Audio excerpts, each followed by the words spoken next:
Amy Jacobson, and many more. Tickets are on sale now at freedomsummitchicago.com. That's freedomsummitchicago.com. Sponsored in part by Automated Systems Incorporated. Does how you feel interfere with your lifestyle? Take control before it does. Harvard Medical recently published a paper on how to decrease your risk of cancer, heart disease, blood pressure, diabetes, bowel and vision problems. The answer, backed by dozens of studies, is not vitamins. It's eating more fruits and vegetables in their whole, complete form. 4 simple tips that I've used with my patients over the years are: 1. Keep fruits and vegetables where you can see them readily. 2. Get crazy. Explore the produce aisle and choose something new. 3. Make it a meal. Try new recipes that include more vegetables and fruits. And the easiest of all, to get the complete nutrition of 31 different fruits and vegetables every day, take Balance of Nature. What are you waiting for? Don't miss your opportunity to get a free month supply of Balance of Nature. Call 1-800-2468-751 or go to balanceofnature.com. Use promo code Chicago. Hi, I'm Jay Farner, CEO of Quicken Loans. Every day people ask me, Jay, did I miss out? Have the rates gone up? The answer is no. Rates are still low, and it's a perfect time to refinance your home, especially if your mortgage rate is higher than 4.25%. If you'd like to lower your interest rate and save thousands of dollars in interest without starting over on a new 30-year loan, a Quicken Loans Yorgage is what you're looking for. With our exclusive Yorgage, you can choose a term that works best for you, anywhere from 8 to 30 years. The rate today on an 8-year Yorgage is 3.25%, APR 3.75%.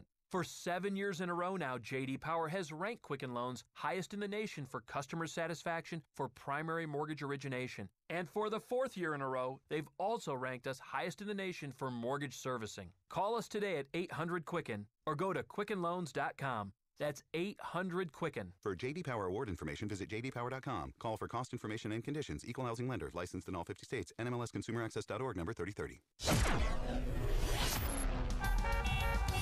5:09 and a check of the roads in the Alarm Detection Systems Traffic Center. We welcome in Jim Talamonte. Good morning, Jim. Good morning, Mike. On the inbound, and traffic is stop and go from 79th Street to past 71st. A rollover crash there. 2 right lanes are blocked. You're looking at least a 5-minute delay right now. Outbound okay. There is some road work from 87th to the split once again of the 3 left lanes. Inbound I-57, Bishop Ford, both with about 2 minutes worth of delays approaching the Ryan now. Overnight work is cleared on the Kennedy. Things are fine there. All clear on the Edens, the Eisenhower, as also on the Stevenson. The tollways are looking fine. We have roadwork delays in northwest Indiana on 94 westbound from past State Road 249 to the Indiana Toll Road. It seems like just a short time ago we had closures for Ribfest. Now in Naperville, Jackson is blocked off when Ewing and Main Street. Yes, it's the last fling this weekend. Traffic answers when you need them most. I'm Jim Talamonte, AM 560, The Answer. Chicago's Morning Answers starts next. Your official Chicagoland weather forecast. Well, the updated cast for the morning with our meteorologist, Michael Stack. Sunshine and clouds with a passing shower or two. Today's high 77. Clear skies tonight, low 61. Wednesday, sunshine and a couple clouds, high 80. An early passing shower Thursday, high 73. I'm Michael Stack on AM 560, The Answer. 62 at O'Hare. Next news coming up at 5:30. Continuous news coverage at 560theanswer.com. Chicago's Morning Answer with Dan and Amy starts now on AM 560, The Answer. This hourly segment is brought to you by Illinois Rising, hosted by Dan Proft and the Illinois Policy Institute. Sunday afternoons at 3 on AM 560, The Answer. This is Chicago's Morning Answer with Dan Proft and Amy Jacobson on AM 560, The Answer.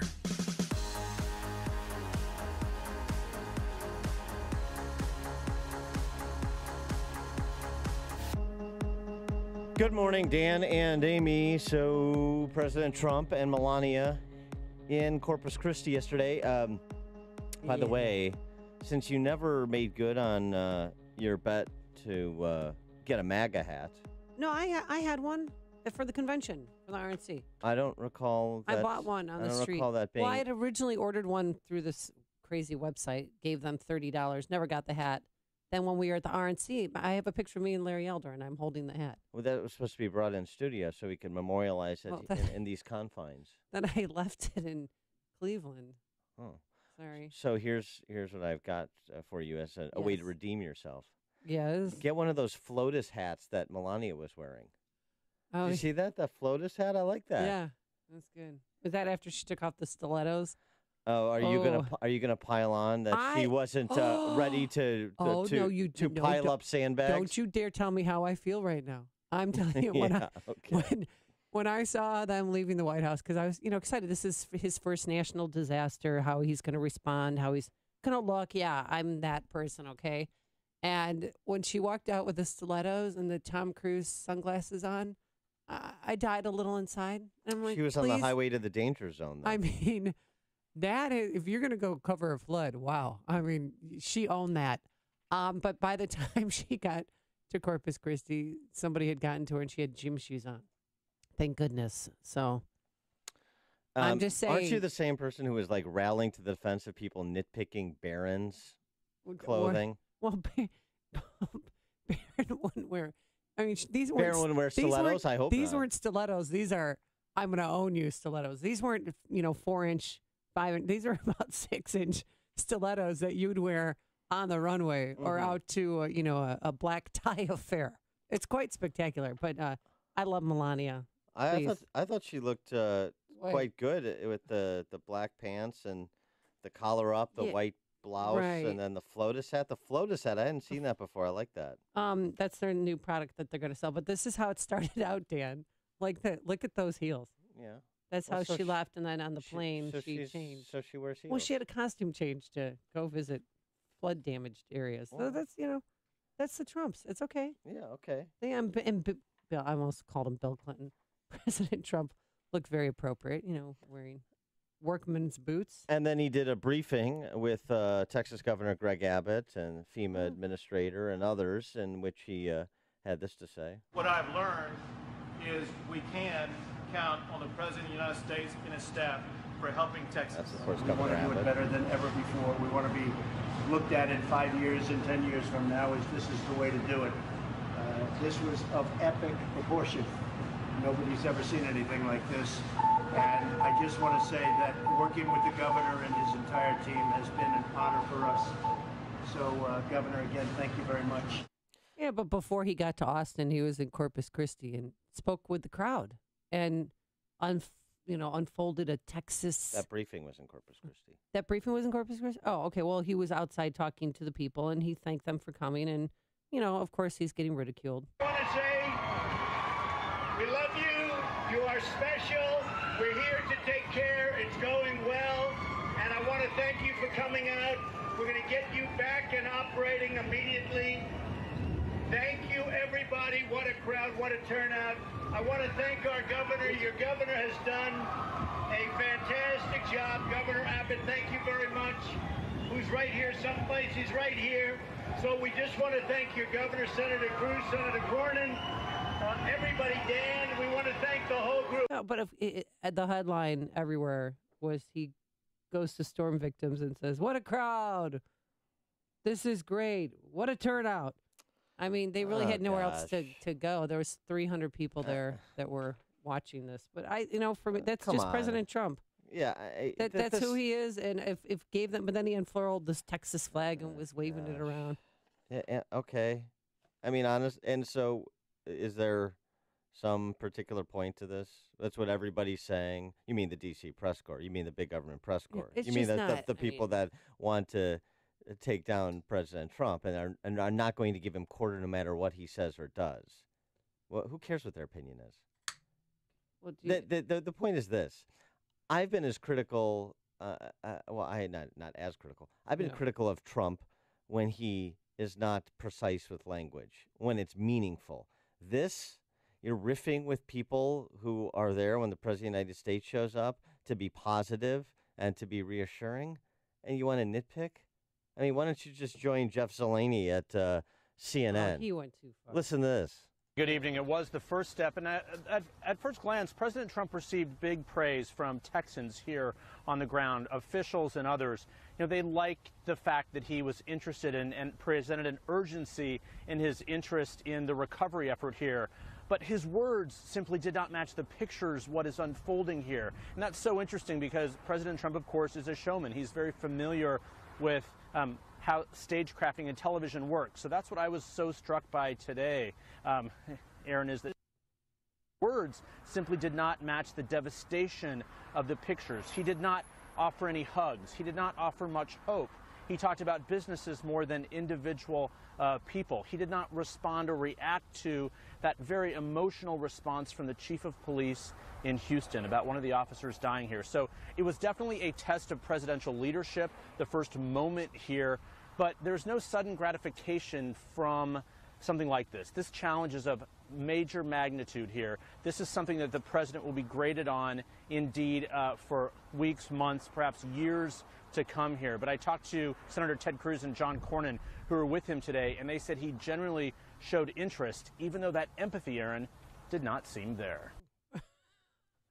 So there it is. Well, he's being a showman, and he's criticized for that when he shows up in the clip that you played. And then he's not being enough of a showman and demonstrating enough empathy on the other side. So, right, I mean, you can't win for losing with the CNNs of the world. It's embarrassing. Jeff Zelany's a reporter. He's measuring empathy. Yeah, it's okay. Well, here's the thing. A lot of people feel, well, I shouldn't say a lot of people. Some people feel that presidents shouldn't be consolers in chief anyway. I mean, really, why go down? Who are those people? Well, they're not the D.C. press corps. No, because they need a story to cover. They need to show, what's he going to react? How is he going to react to the people? Not handing out hugs. Trump doesn't hand out hugs. That's not what he does. That's not who he is. President Obama wore gregarious, would get out there and hug people, but every president's different.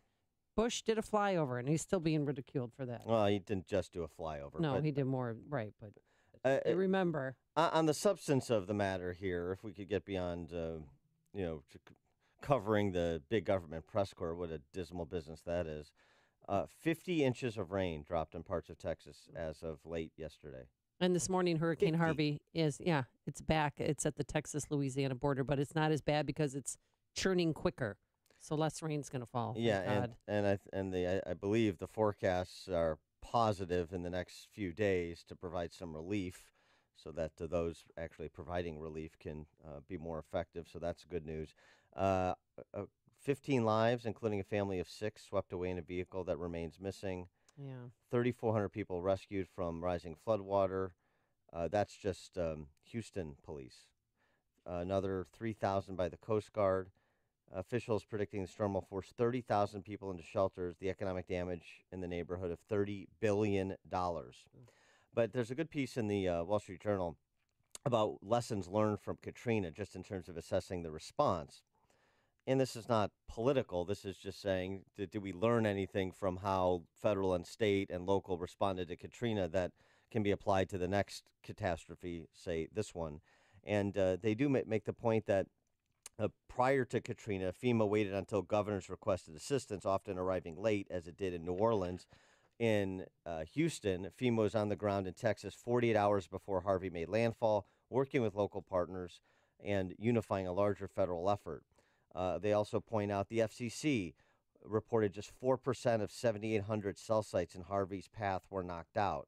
So a lot of Texans are getting busy signals, but many emergency calls are also getting through, and thus allowing for first responders to be more effective rescuing people. So they go through the lessons learned by both the government and private business from Katrina, so that the response has been much more effective. And it's so, I mean, to put it in perspective, normally Houston 911 gets about 8,000 phone calls a day.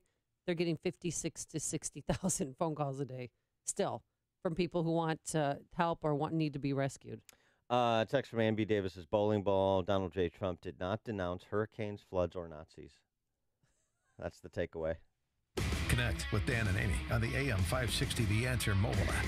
Just text the word app to 64636 to download the app today.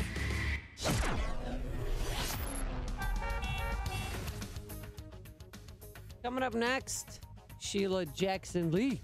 But that's all you need to know. Forecast, just a gorgeous day. We're going to have some sun, some clouds, not a big deal, but a gorgeous summer day, a high of 80 degrees. Then tomorrow you're going to have a morning shower, otherwise breezy and cooler with clouds breaking for some sun, a high only in the low 70s. Let's get into the Alarm Detection Systems Traffic Center. Here's Jim Talamonte. Good morning, Amy. Good morning, Dan. Kennedy Expressway outbound. Traffic is stop and go North Avenue to Armitage. Got a van with blown tire blocking the left center lane. Just about a 2 or 3 minute delay. Inbound okay. Edens and the Eisenhower fine. Stevenson getting a little heavy around Cicero. Inbound Ryan, stop and go 83rd past 71st. Rollover crash in the 2 right lanes. 22 minutes, 95th to downtown. The outbound side, a little heavy as well, 87th to 95th through the road work. I-57, Bishop Ford, both 18 minutes. I-80 to the verge. 94 westbound heavy from past State Road 249 to the Indiana Toll Road. Traffic service of Napa Auto Parts with quality parts and more than 90 years of experience. Napa Auto Parts can help you keep your car on the road all summer long. Stop by your local Napa store and keep it running longer, stronger with Napa know-how. Jim Talamonte in the Alarm Detection Systems Traffic Center. Upstream-ideas.com. It's premium content on our digital platform, original content that complements what we do each morning on this show. Long-form interviews in our Against the Current series, this week featuring the WVON morning team in Chicago, Charles Thomas and Maze Jackson. We talk race relations in Chicago and Illinois and racial politics. Man on the Street, Follow the Logic segments, 60 seconds of sanity commentaries from yours truly, 2-minute warnings from Pat Hughes, the Illinois Opportunity Project, podcast for Illinois Rising program covering state policy and politics, as well as our new series, Heart of the Matter, featuring professional women speaking colleague to colleague about the salient issues of the day and the impacts on households of the decisions that political leaders make. You can find it all at upstream-ideas.com. When you have sleep apnea, traveling can be a real drag because you have to drag your big, bulky home CPAP device with you everywhere you go. But not anymore. Now you can travel easily and sleep comfortably anywhere thanks to Transcend, the world's very first mini CPAP. And right now, you can try Transcend absolutely risk-free for 10 restful nights. So call now, 1-800-600-3585. Our smallest and most advanced portable design ever, Transcend is as small as a soda can and weighs less than a pound. You can even add a battery that's as tiny as a deck of cards. Transcend is so incredibly small and light, you can easily fit it in your briefcase or purse to use anywhere you go. It's FAA compliant too, so you can even sleep comfortably while flying. Now you can enjoy the freedom to sleep comfortably anywhere. But don't delay. To receive your 10-night in-home trial, call minicpap.com now. 1-800-600-3585. Again, that's 1-800-600-3585. There's a place where you can get custom metal products. If you manage a commercial kitchen, hotel, condo building, or food-grade manufacturing plant, then no matter the type of metal or size of the project, the skillfully trained fabrication team at Vans Industrial has you covered. Hi, I'm Dave Van Camp, president of Vans Industrial. Custom metal fabrication is the backbone of my company. We fabricate stainless steel countertops, wall coverings, hoods, landscape planter boxes, industrial fan housings, and more. Vans Industrial uses all types of alloys like carbon steel, aluminum, brass, and polished stainless steel. And we have a laser cutting machine. Our laser can customize almost any project. Our team can design, fabricate, and install your project today. Call 219-931-4881 today for a free inspection of your facility. Interested in what else they do? Visit vansindustrial.com. That's V-A-N-S industrial.com. Vans Industrial, customizing for you, the customer. We're never going to meet these deadlines. We need to staff up, and fast. How are we going to find the number of people and the quality of work we need? I've already made calls to several industrial staffing companies, and I think ClearStaff is the best choice and right in our budget. Keep talking. Tell me more. ClearStaff provides a realistic full staffing plan and a live customer service rep to take your calls 24/7. This gives you the assurance that any staffing issue will get resolved quickly. Every manager knows that communication is the key. Short staff and call-offs are unpredictable, but with ClearStaff's responsive customer service team, they can take appropriate measure to get you the people you need to get your job done. The labor market is very tight right now. ClearStaff can provide current data for any area in the greater Chicago market. For larger companies, they can also provide on-site supervision and web-based time and attendance systems. ClearStaff.net is an industrial-strength staffing provider. Staff up today at ClearStaff.net. That's ClearStaff.net. AM 560, The Answer. When you've got questions, he always has an answer. It's Sean Hannity, this afternoon at 2, right before Joe Walsh at 5 on AM 560, The Answer. Can I say one thing? President Trump could have mentioned some of the victims and gave them a little bit more. You know, I feel for you. I'm here for you. He didn't really address that. It just felt like a little bit of a campaign rally to me. CNN had, you heard from Jeff Salaney criticizing Trump for not being empathetic enough. And it turns out CNN took on some criticism, too. One Houston mother who was took 3 or 4 days to rescue her had some choice words when CNN stuck a camera and a microphone interface at a shelter, convention center that's being used as a makeshift shelter.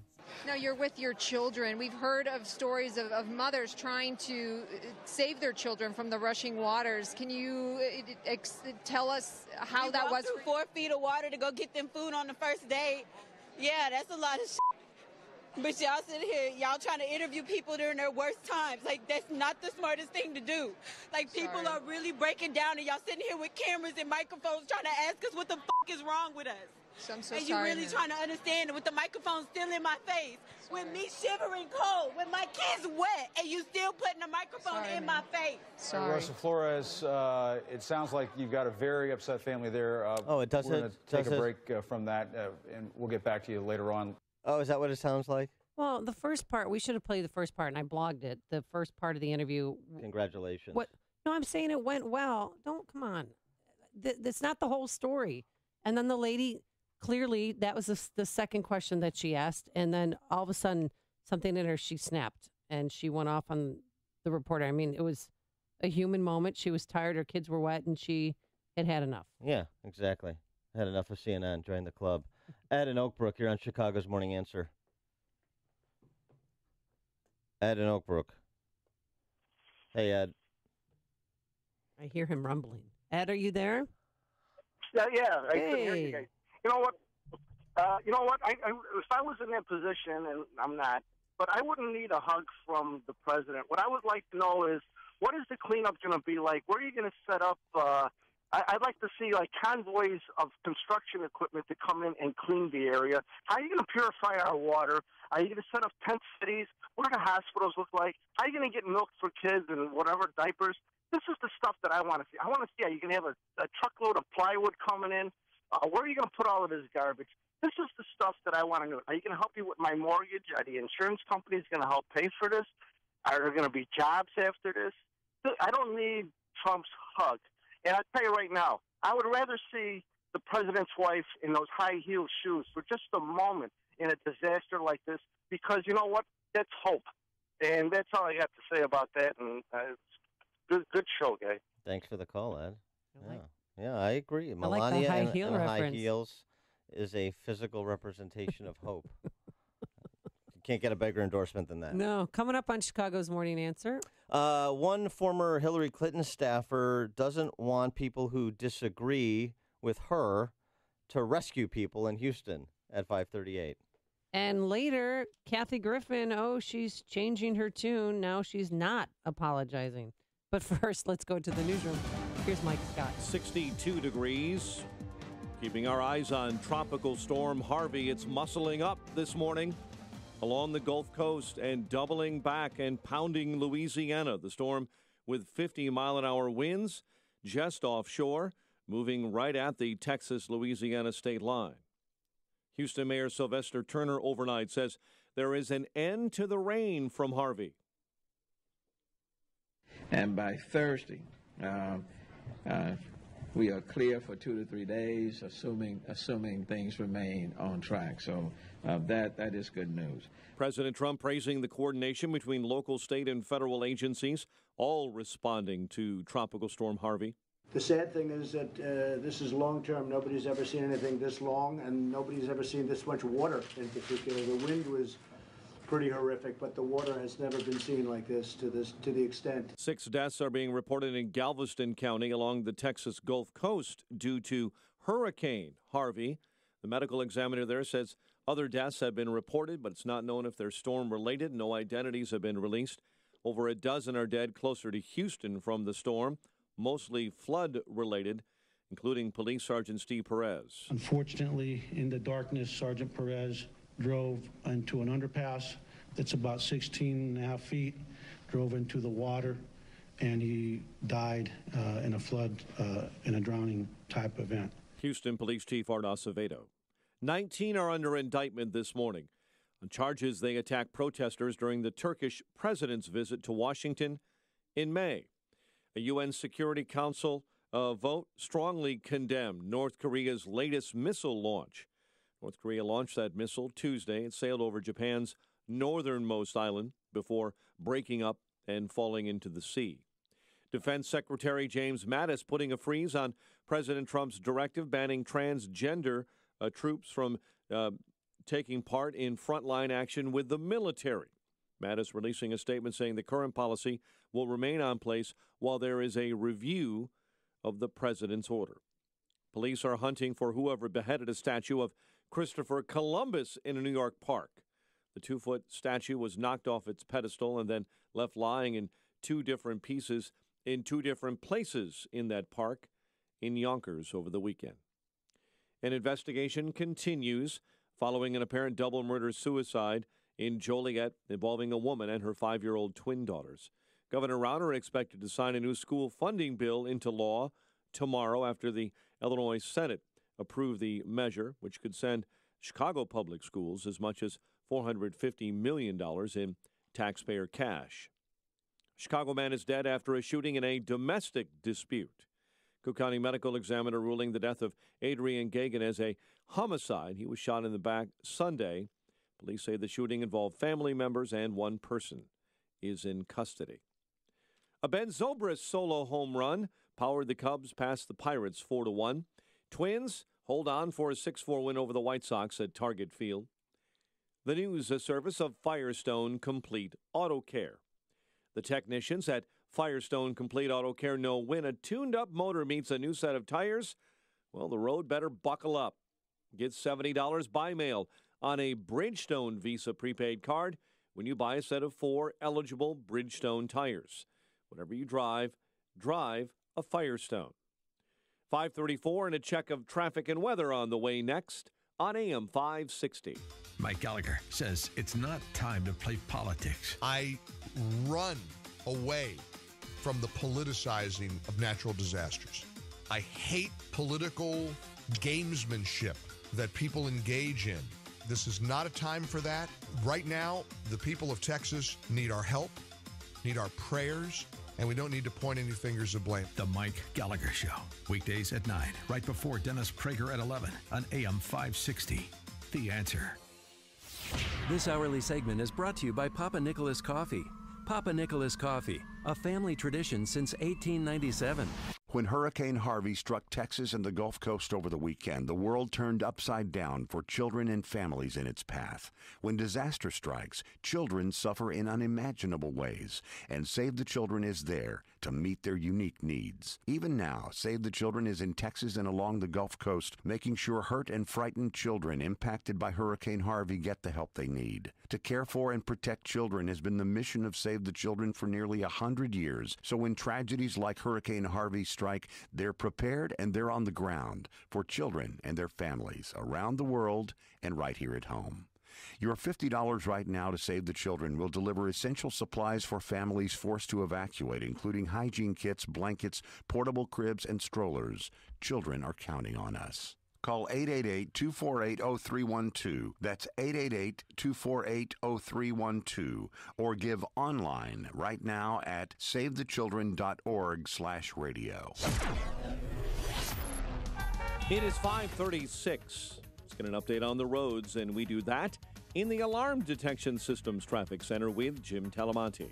Thanks, Mike. On the outbound Kennedy, traffic is stop and go from Division to Armitage. There was a van with a blown tire. It's been cleared off the expressway, but you're looking at a residual delay of about 4 minutes. The inbound side is fine. Eden's clear. Down Eisenhower. Little tight, 25th Avenue to 17. 30 minutes, Thorndale to downtown. Outbound fine at 29. Down Stevenson, slowdown starts at Cicero. 37 minutes, 355 to Lakeshore Drive. Outbound fine at 34. Inbound Ryan, very heavy from 95th to past 71st. A rollover crash just cleared, but it's 27 minutes from 95th to downtown.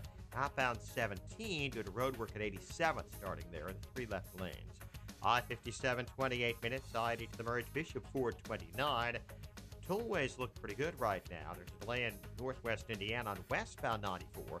State Road 249 to the Indiana Toll Road. Traffic. Service of Napa Auto Parts with quality parts and more than 90 years of experience. Napa Auto Parts can help you keep your car on the road all summer long. So stop by your local Napa store and keep it running longer, stronger with Napa know-how. Traffic answers when you need them most. I'm Jim Talamonte, AM 560, The Answer. Chicago's Morning Answer continues next. Your official Chicagoland weather forecast. We'll have sun and clouds today, a high near 80. Increasing clouds, 64 overnight, a morning shower tomorrow, cooling off again with a high near 72. In Chicago, currently 64 degrees at Midway, 61 in Lansing, and 55 in Aurora. Your next news update is at 6. Chicago's Morning Answer with Dan and Amy continues next on AM 560, The Answer. Are you sure your business is being seen online? Visit beingseen360.com to discover how being seen online can improve traffic, leads, and sales. beingseen360.com.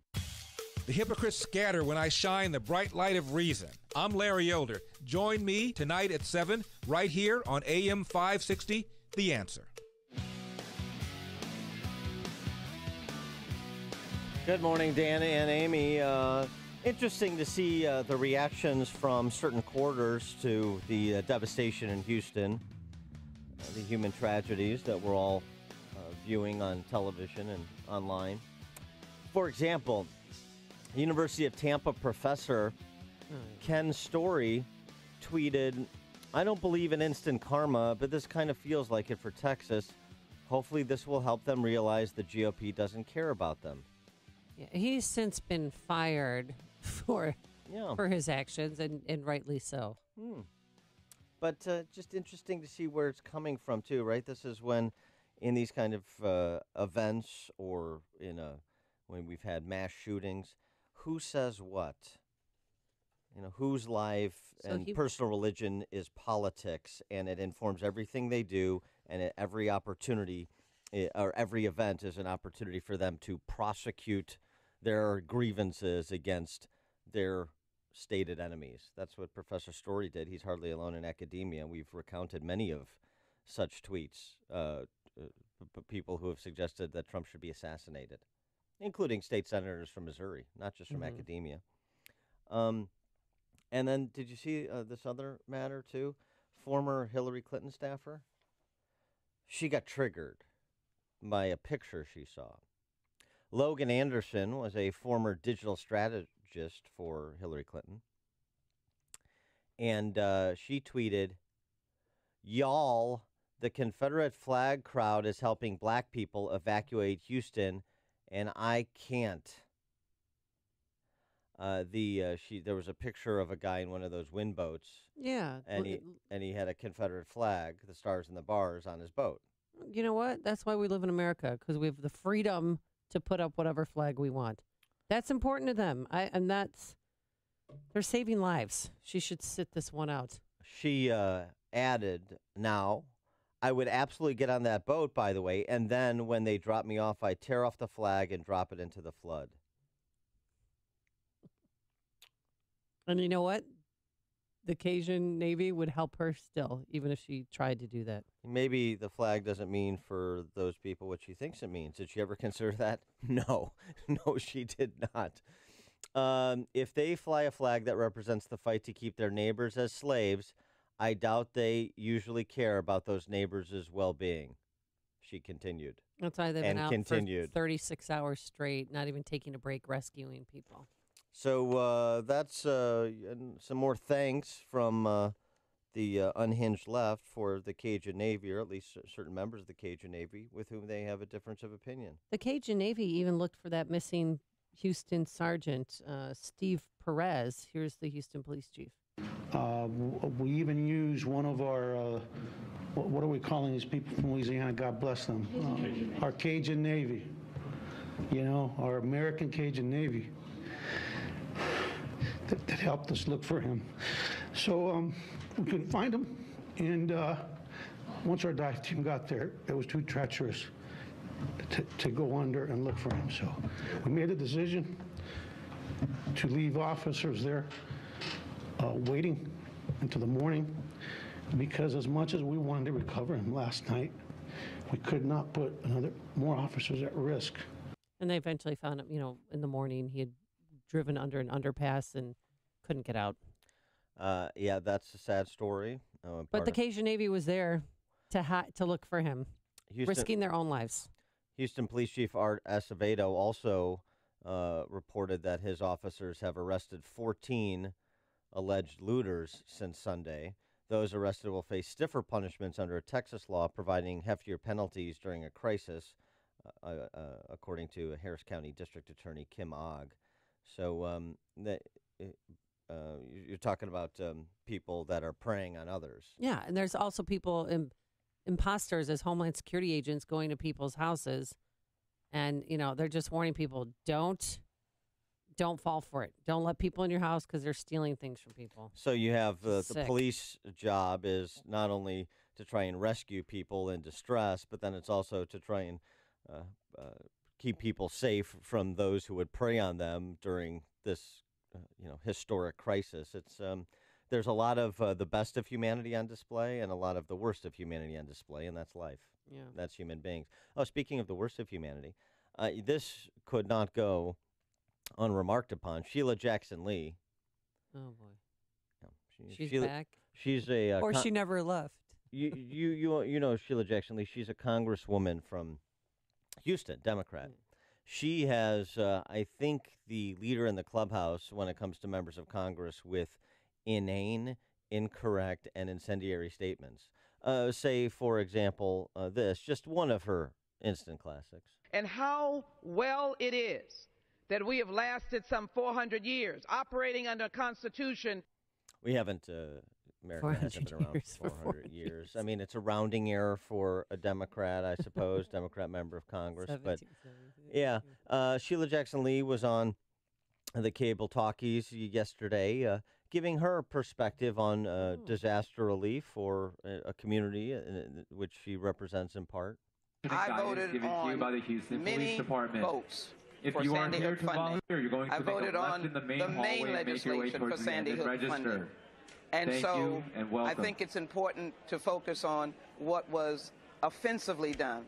And here in Houston and Harris County and the state of Texas, we're going to be on the offensive in introducing an aid package to make sure that we have the funding for what is needed. Sandy Hook funding. Sandy Hook was the grade school where those young children were slaughtered.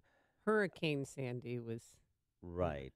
Yeah, that's Sheila Jackson Lee's contribution. She's on the stick. There's your duly elected representative. Also, just an opportunity Maybe to... she's tired. Well, I want to go through her catalog of hits just to make sure, it's not an isolated incident. You heard the 400-year-old Constitution. Mm-hmm. She also, in 2010, compared the war in Afghanistan to Vietnam. Today, we have two Vietnams side by side, north and south, and exchanging and working. Except we don't, because Vietnam was reunified in 1975. So no, technically we don't. She she sits on a subcommittee, an aerospace subcommittee. What? During yes. She's on an aerospace subcommittee? Well, fill in your own jokes there, but she beat you to the punch. She asked during a congressional hearing whether or not the Mars rover would be able to see the flag that the astronauts planted on the surface of Mars. So for those of you who thought Neil Armstrong, Buzz Aldrin went to the moon, okay, yeah. Sheila Jackson Lee is under the impression that it was actually Mars. So there's that. In a workshop around the 2010 convention of the NAACP in Kansas City, Jackson Lee said that Klansmen of the past are now Tea Party members. She said, and I'm quoting her here because that's the only way I can do it justice. All those who wore sheets a long time ago have now lifted them off and starting wearing clothing with a name, say, I am part of the Tea Party. And she said for the Tea Parties, those who said those who said Congressman Jackson Lee's braids were too tight in her hair. Also, on a flight on Continental Airlines, she famously started screaming when she didn't get her seafood meal. She said, "Don't you know who I am? I'm Congresswoman Sheila Jackson Lee. Where is my seafood meal? I know it was ordered."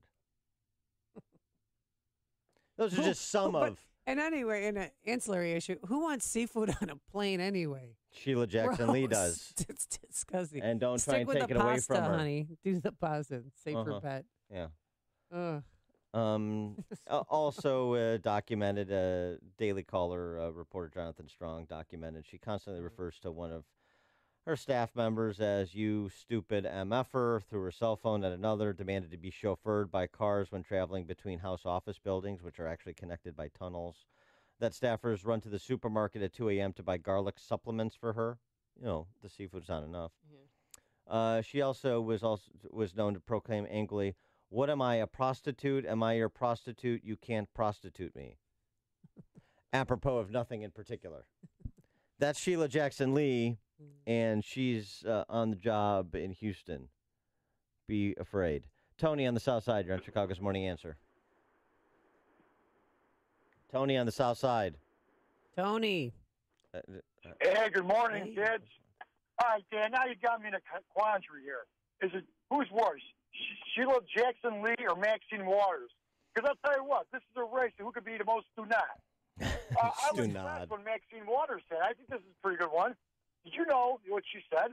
If North Korea nukes us, Trump is going to get us into a war. Go figure on that one. Yeah. Right? I don't know. This is a competition now. I love it, though. Have a good day, guys. Thank you for the call, Tony. He who coined the phrase "tangerine Jesus" to describe President Trump.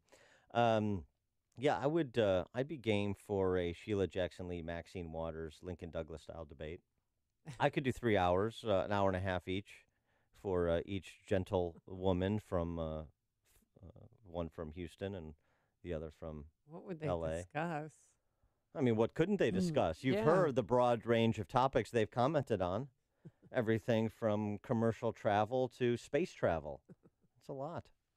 You're listening to Chicago's Morning Answer with Dan Proft and Amy Jacobson on AM 560. The Answer. Plenty of sunshine today, some clouds, but overall just a gorgeous summer day, a high of 80 degrees. And then tomorrow we're going to have a morning shower, otherwise breezy and cooler. Not as warm. Tomorrow's going to be a high of 72 if we're lucky. Let's see if there's any luck on the roadways. Here's Jim Talamonte in our Alarm Detection Systems Traffic Center. Well, Amy, northwest Indiana, depends which way you're going. Pretty lucky eastbound. Westbound, we got road work delays on 94, State Road 249 to US 20 from Lake Station, and then westbound 8094 is heavy early from past Grant to Burr. Kennedy now fine. There was an outbound van with a blown tire near Armitage. That's all gone. So the Kennedy's clear at the moment. Eden's fine. Inbound Eisenhower, a little heavy at Manheim. 32 minutes, Thorndale to the post office. Outbound 30. Stevenson getting heavy now, starting in Harlem. 44 minutes, 3:55 to Lakeshore Drive. The Ryan, after a rollover past 71st, looking at 27 minutes, 95th to downtown. I-57, 32 minutes, I-80 to the merge, Bishop 423. I'm Jim Talamonte in the Alarm Detection Systems Traffic Center. Hey, how would you like to have insurance for your computer network, something to protect your hardware and software, and more importantly, give you peace of mind? Well, using Turnkey IT for installation and support of your system is like having insurance for your computer network. For one affordable monthly payment, your company gets a full team of certified technicians who are there for you. They work in the background to ensure your systems are up and running. They'll help you over the phone and make house calls to your workplace. That's fun. And Turnkey IT doesn't wait until there's an emergency call because they work hard to take preventative measures to keep your network secure, backed up, and running nonstop. Turnkey IT can protect your network with the Turnkey experience where everything is included. Office 365 hosting, advanced network protection, cloud backup, disaster recovery, and unlimited remote and on-site support. So find out what Turnkey IT can do for your company today. It's easy. Visit turnkey.pro. That's turnkey.pro. Hi, it's Mike Gallagher. You've heard me talk about my friends at Roland's Jewelers in downtown Libertyville. They're well known for excellent customer service, including custom designs, jewelry repairs by their on-site expert craftsmen. Their knowledgeable and friendly staff always ensures that you feel like family. Right now, they're offering a special family incentive for everyone. 20% off jewelry repairs and custom designs. You mention my name, Mike Gallagher, and get this exclusive offer. Roland's Jewelers has a large selection of beautiful engagement rings, and they're a direct diamond importer. Take advantage of wholesale prices on quality loose diamonds, as well as fine jewelry from designers like Hearts on Fire, Simon G., John Hardy, and Roberto Coin. Don't forget to tell them Mike Gallagher sent you. You'll get 20% off jewelry repairs and custom designs. I want you to visit RolandsJewelers.com or call 847-918-7300, 847-918-7300. Roland's, a family-owned jeweler you can trust. You are about to hear from Dr. Douglas Howard. After 20 years and tens of thousands of success stories, Balance of Nature is still the only pure whole food supplement available. Balance of Nature has served more than 500 million servings of fruits and vegetables. Don't accept imitations, copies, or substitutions. Our success stories are unique to Balance of Nature's fruits and veggies. You'll know you have the real thing when you open the bottles and see, smell, and taste real produce. It is worth every penny I pay because they really have made such a difference in my life. It is making me feel a whole lot better. Even my doctor thought it was a good product. Good health is only a phone call away. What are you waiting for? Don't miss your opportunity to get a free month's supply of Balance of Nature. Call 1-800-2468-751. That's 1-800-2468-751. Or go online to balanceofnature.com. Use promo code CHICAGO. If your roof is needy, if your roof is leaky, call Grumweedy. If your roof isn't right after it's stormy and shingles are curly, call Grumweedy. If your roof is looking needy, call Crumweedy. This is Mark Olson of Crumweedy. And I'm Greg Olson from Crumweedy. We are a third-generation family-run business. We've been doing Chicagoland roofs since 1953. You really can't do that unless you do really amazing roofs. We share the same conservative values as you, and we really want to do your roof. Here's what you can expect. First, no high pressure. You make the choice. Whatever option you choose, count on getting a roof that lasts at a fair price. You see, application is really the key. We follow the manufacturer's specifications so your warranty is intact. You know, a lot of companies don't do that, and that could really void your warranty. No horror stories here. The roof you need that will fix your problems. When your roof is needy, call Grumweedy. For your needy roof, go to myroofisneedy.com. myroofisneedy.com. The Ford Summer Sales Event is in full swing, and even though summer's almost over, there's still time to save with a brand new Ford from Joe Cotton Ford in Carroll Stream. Hi, it's Amy Jacobson. My family and families all over Chicagoland are getting ready for back to school and all the after-school activities. To help keep up with the busy school year schedule, you need dependable transportation with plenty of room for sports equipment, musical instruments, and all those friends. Joe Cotton Ford is ready to help you find exactly the right vehicle that fits your lifestyle and your budget with no hassles, no drama, and no high-pressure sales tactics. Just what you need for another successful school year. At Joe Cotton Ford, your satisfaction is their top priority. That's why they're one of the highest repeat customer dealerships in Chicagoland, working with generations of Ford buyers and their families. Whether they're buying their first vehicle or their 14th, be ready for another great school year. Get to Joe Cotton Ford and drive home a new Ford car or truck today. Gary and North Avenue in Carroll Stream or at joecottonford.com. joecottonford.com. Hi, I'm Todd Pals, owner of Homewood Bat Company, a top-quality baseball bat made right here in the Chicagoland area. Homewood Bat Company is all about using the best in materials and craftsmanship to create a truly remarkable baseball bat. I've been a client of Precision Payroll for a number of years, and when I started the Homewood Bat Company, I wanted them on my team. From working with me when I had 1,200 employees at another company, and now with less than 50, their service has been exceptional and their value is unrivaled. You want more runs in the game? Give Homewood Bat Company a look. You need a home run for your business? Precision Payroll should be the next call you make. Thank you, Todd. It is so cool to see you make Americana. Precision Payroll would like to go to bat for you. Call me at 630-242-1507. That's 630-242-1507. Or on the web at precisionpayroll.com.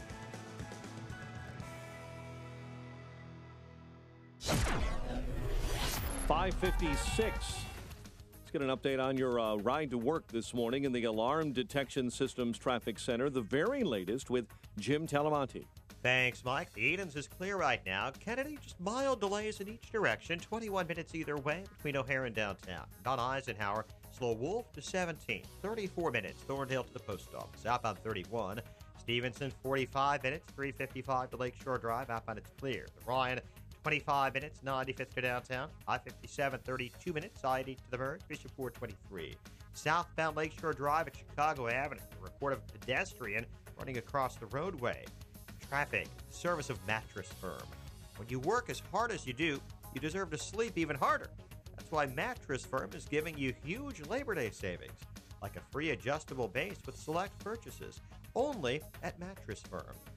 Traffic answers when you need them most. I'm Jim Talamonte on AM 560, The Answer. Chicago's Morning Answer with Dan and Amy continues after a full update from Fox News and your official Chicagoland weather forecast. We get the very latest now with meteorologist Michael Stack. Sunshine and clouds with a passing shower or two. Today's high 77. Clear skies tonight, low 61. Wednesday, sunshine and a couple clouds, high 80. An early passing shower Thursday, high 73. I'm Michael Stack on AM 560, The Answer. 63 degrees at O'Hare, the news service of Napa Auto Parts. With quality parts, more than 90 years of experience, Napa Auto Parts can help you keep your car on the road all summer long. Stop by your local Napa store and keep it running longer, stronger, with Napa know-how. 558 on AM 560, The Answer, and here are the stories we're following this morning. An investigation continues following an apparent double murder-suicide in Joliet involving a woman and her 5-year-old twin daughters. Authorities believe the mother shot and killed her daughters before turning the gun on herself.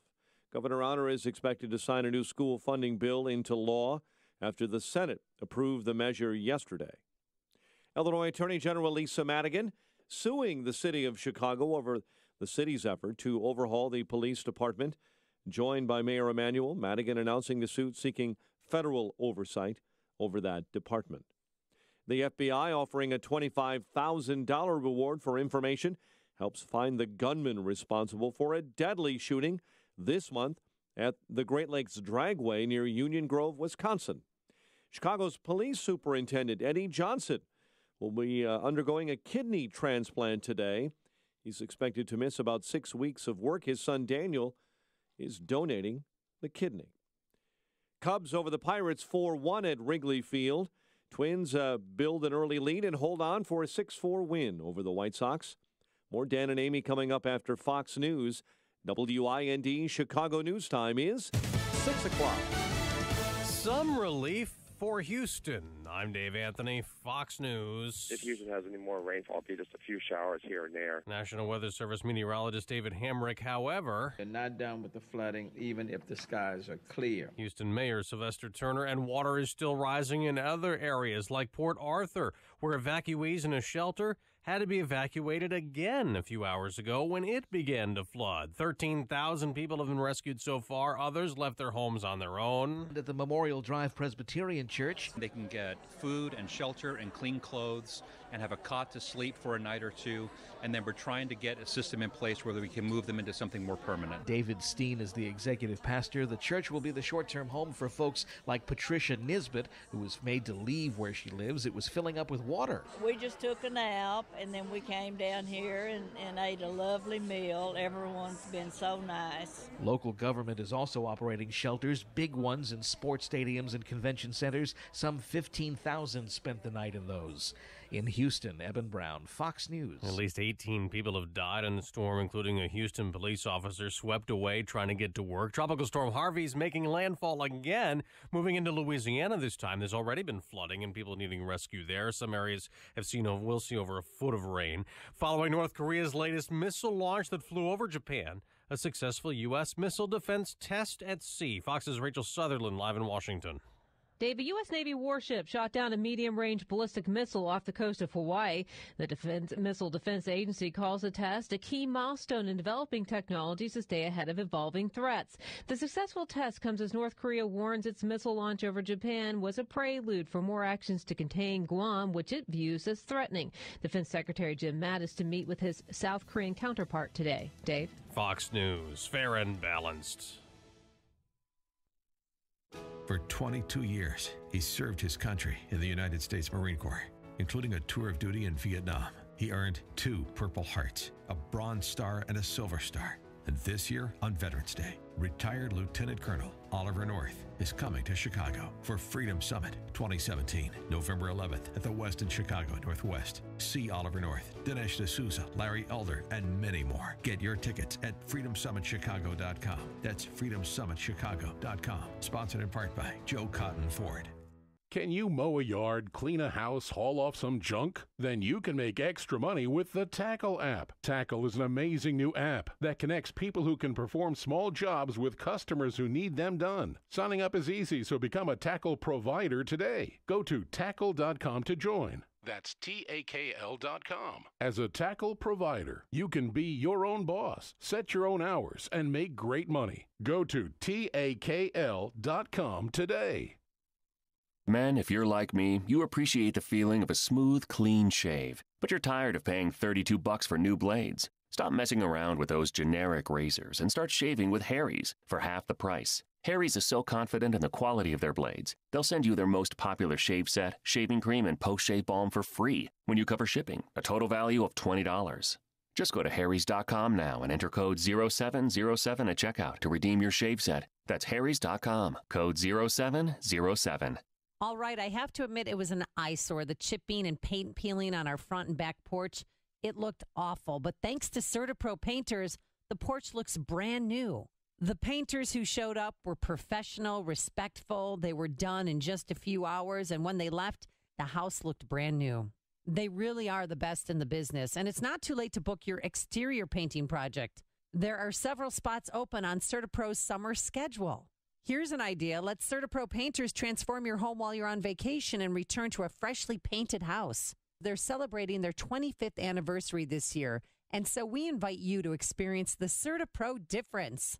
For a free estimate, call 1-800-GO-CERTA, C-E-R-T-A, or visit CertaPro.com, that's Certa with the C. Get that painting project off your to-do list. Each CertaPro painter's business is independently owned and operated. CertaPro painters, we do painting, you do life. This hourly segment is sponsored by Wine Time Radio. Every Saturday at 5 p.m. on AM 560, explore the wonderful world of wine with host James Crooker and Rob Lehner. This is Chicago's Morning Answer with Dan Proft and Amy Jacobson on AM 560. The Answer.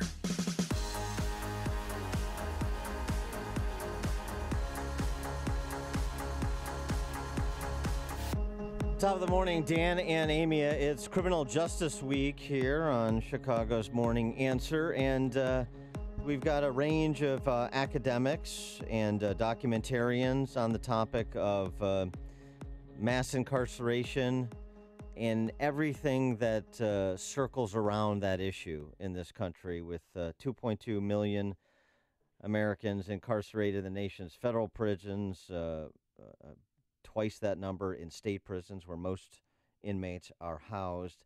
And there's been a lot of discussion of this in the recent past, even some bipartisanship when it comes to criminal justice reform, sentencing reform. President Obama made a big deal about this as the predicate, the idea of imprisoning nonviolent drug offenders specifically, as the predicate for a lot of the pardons and grants of clemency that he issued on his way out the door. So, and part of this was sparked by me finally getting around 5 years after it aired, it was released, to watching this documentary, The House I Live In, that was done by Eugene Jarecki. And I thought did a pretty decent job of covering a lot of the issues and the layers to these issues, all of the players in the criminal justice system and all of the public policy issues that involve those players. But I don't know if they told every angle. And maybe what we're doing is promoting some stories that have become popularized about the problems in the criminal justice system that aren't borne out by the data. And so for more on this, we're pleased to be joined again by John Pfaff. He is a law professor at Fordham University, and he is the author of the book Locked In, The True Causes of Mass Incarceration and How to Achieve Real Reform. Professor Pfaff, thanks for joining us again. Appreciate it.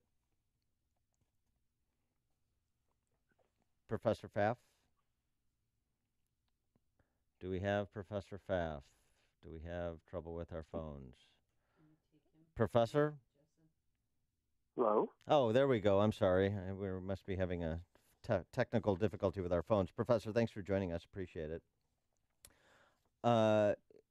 If I could just start with the basic premise of your book that assesses the story that I think has become customary when talking about criminal justice reform, that we have a mass incarceration problem in this country that is directly tied to the imprisonment of nonviolent drug offenders.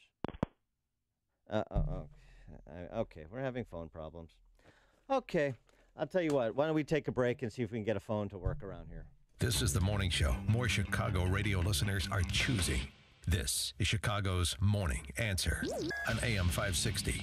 The Answer.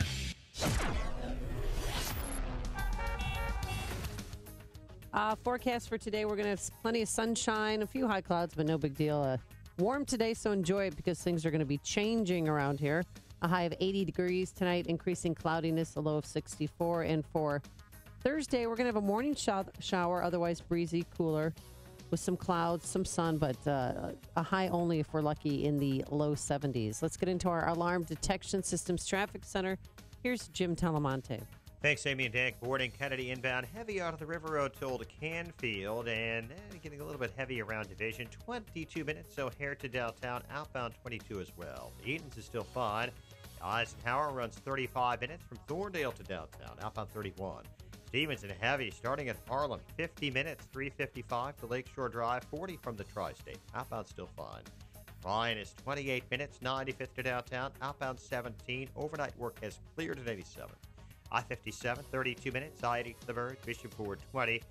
Southbound Lakeshore Drive at Chicago Avenues. Some responders are in that area. There was a report of a person running across the drive, so be alert in that area.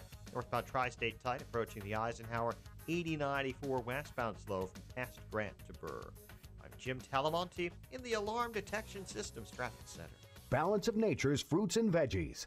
Oh, I had my joints all ached. My sciatic nerve was really bad. Like 10 hours, my eyes were so tired and heavy and almost burning. And then when I woke up in the morning, there was this nagging pain. I mean, it hurt to open them. And just in a week, I don't have the nagging pain anymore. My joints stopped hurting, and I'm in wood season. I'm lugging wood right now, and I'm not hurting. So that's, amazing for me. I'm usually really suffering. It's pretty effective. And so now, like I said, my husband and I are both taking it, and he even said his joints aren't aching as much, and he's feeling better. Good health is only a phone call away. What are you waiting for? Don't miss your opportunity to get a free month's supply of Balance of Nature. Call 1-800-2468-751. That's 1-800-2468-751. Or go online to balanceofnature.com. Use promo code CHICAGO. Ever since I was little, I imagined owning a bakery. With hard work, I made it happen.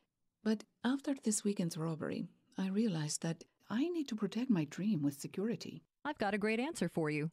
Alarm Detection Systems, your local family-owned business, understands the threats you might face.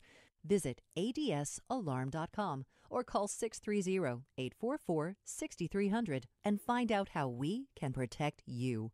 License number 127000143. I manage a construction site. And the other morning, we had to send half of the crew home because of missing equipment. This nonsense is cutting into my time and budget. Here's what you need to know. Alarm Detection Systems offers mobile security solutions that expand with your project. Visit adsalarm.com or call 630-844-6300 to find out about our alarm and video protection.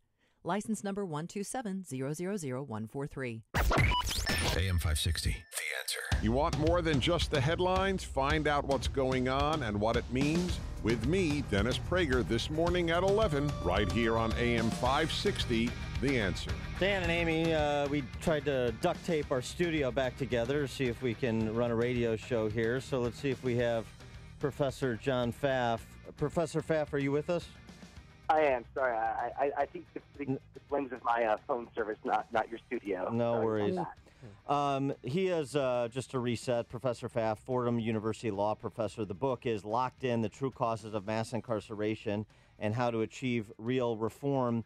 And as I was saying before we broke, the one of the premises of the push for sentencing reform, President Obama's decisions on clemency and pardons for nonviolent drug offenders on his way out the door, even the push for legalization or de facto legalization, at least of marijuana in certain states, is all predicated on this notion that the problem with America's justice system, in part, the reason we have more inmates than any other Western country is because we have imprisoned nonviolent drug offenders. You make the argument that that actually isn't borne out by the numbers. Can you explain? Sure. So in the federal system, it actually, what Obama focused on probably made sense because about half of all people in federal prison are there for drugs. But the feds are a small player in this. They hold only about 10% of the prisoners. About 90% of all people in prison are in the state prison. And the state system, only about 15% are in for drugs, and about 55% are in for violence. So if you want to cut prison populations, you have to start asking much tougher questions about how we should go about punishing people convicted of violence and trying to prevent violent crime in the first place. And so when it comes to the argument that's made about what happens at the state level, then where the majority of prisoners are housed, as you say, why do we have this situation where crime has been declining, with the exception of Chicago, and yet prison population has been increasing? Yeah, some people try to argue that's why crime has been reduced, going down. That because you lock so many up, that's why crime falls. And the data doesn't really support that prison's impact on crime isn't nearly as big as people wish it were. And what it seems to be is over the past, as crime has fallen since the 90s, we've seen prosecutors just charging more and more people with felonies, with serious crimes that carry prison time as a punishment. And it's not clear why. Prosecutor offices are simultaneously the most powerful office in criminal justice and the one about which we have the least amount of information. Well, why is there over-incarceration, though? I mean, what started it, and where do we go from here? Yeah, I mean, what started is a great question. Part of it was tied to crime. There really was a rise in serious crime over the course of the 60s and 70s, and prison was a response to that. It wasn't necessarily the best response. Data consistently suggests that more policing is a better response to crime than more prisons. Although, in places that have very troubled relationships between the police and the civilians, like Chicago, that can be a very tough policy to make work. But part of it, I think, is the fact that crime is very localized. In most cities, most crime takes place in a very small number of areas. Even Chicago, half the murder rise in Chicago in 2016 took place in just 5 neighborhoods that hold only 9% of the city's population. So crime is this very, very localized thing, and it makes it very easy to be very harsh towards it because most people don't know anyone who goes to prison. They see it as a more emotional response to a problem that's not necessarily in their community, but one that they want to react strongly against. In this documentary I mentioned briefly that previously, that's about 5 years old, The House I Live In by Eugene Jarecki. One of the things they trace back kind of the declaration of the war on drugs under President Nixon, by President Nixon. They point out that actually President Nixon, despite the tough law and order talk in advance of the 72 election, a lot of the money that was devoted to his war on drugs was on the treatment side. And I wonder if that needs to be folded into the conversation as well as how the criminal justice system treats the nonviolent drug abuser, whether it's at the federal level or the state level. Yeah, I mean, there's plenty of ways in which we treat drug addiction and alcohol addiction, too, as in ways that are ineffective. And for all the focus on the connection between drugs and crime, the connection between alcohol and crime is stronger still, which is not an argument for prohibition at all, but it points out that we do want to focus on addiction, but not just drug addiction. I think the problem is that we can't ask the criminal justice system to fix that. And what we've done is we keep pushing more and more money into criminal justice and less into other public services. And so we come to sort of view the police as the first responders for everything, and punishment as the first response to all problems. There are counties all across the country where where you can go to jail just for not paying your library fine. Right? We sort of have this knee-jerk reaction that if you do something wrong, I guess we should lock you up for it. And that's just not the proper response to a lot of social problems. And what you mentioned the prosecutor's role in this. What about judges and frankly, judges' hands being tied with minimum mandatory sentences? Yeah, well, I mean, even when you think about mandatory minimums, that's really about prosecutors, not judges, because prosecutors can always choose to charge something that doesn't carry that mandatory minimum. So if someone commits a crime that has a mandatory, it's kind of the prosecutor's choice whether or not to charge them with that crime or some other similar, different kind of like assault or other charge that doesn't have that mandatory. And so even the mandatories reflect just how powerful the prosecutors are, and there's no ability to review what prosecutors do. They have complete discretion about who to charge, how many people to charge, what to charge them with. And I think what really drives this is less sentencing and more how many people get charged. Most people don't spend that much time in prison. If I ask people how long do you think someone convicted of violence spends in prison, they'll tell me 30, 40, 50 years, but the average is like around 4 years. Right? It's not that people spend that much time in prison, more than it's that we just send a lot of people to prison, and we've been sending more and more people to prison every year. And that decision to charge people starts at charging, and that really sits with the prosecutor. Well, what are the Dutch doing that we should take their lead on? I mean, recently I was in Amsterdam and in Utrecht, and they have 19 empty prisons because they believe in rehabilitation. And so they have 7,000 people who are prison guards are no longer, they don't have their jobs anymore. But still, what are they doing that we should be doing? Well, I mean, that's actually part of the problem is that when one challenges reform are groups like public sector prison guards who lobby hard to keep our policies tough because that's what keeps prisons full and that's what keeps them employed. And in many states, the prison guards, like in my home state of New York, the prison guard job is often one of the best paying jobs in these very sort of post-industrial, small rural towns. And so I think one thing we have to do is think about how to just change the politics of all this. Right, so, one thing Andrew Cuomo's tried to do in New York is to tie prison closures to funding that helps retrain prison guards for other jobs, to make them less aggressive in trying to keep these prisons open and running. And to its credit, New York State has managed to shrink its prison population. I don't think the call to protection there isn't so strong, but I think we have to really think carefully about what the politics are of things like of guard unions. But I think you're right that we need to focus much more on rehabilitation, and we need to think about rehabilitation as something that always works better outside of prison. I think that's a challenge we face. So we think we'll lock you up and then try to fix you, rather than thinking maybe we can treat the problem without having to lock you up if you don't pose some sort of serious threat. And so just picking up on the follow the money discussion, it's not just with respect to the jobs at correctional facilities and so forth. It's the construction of the prisons.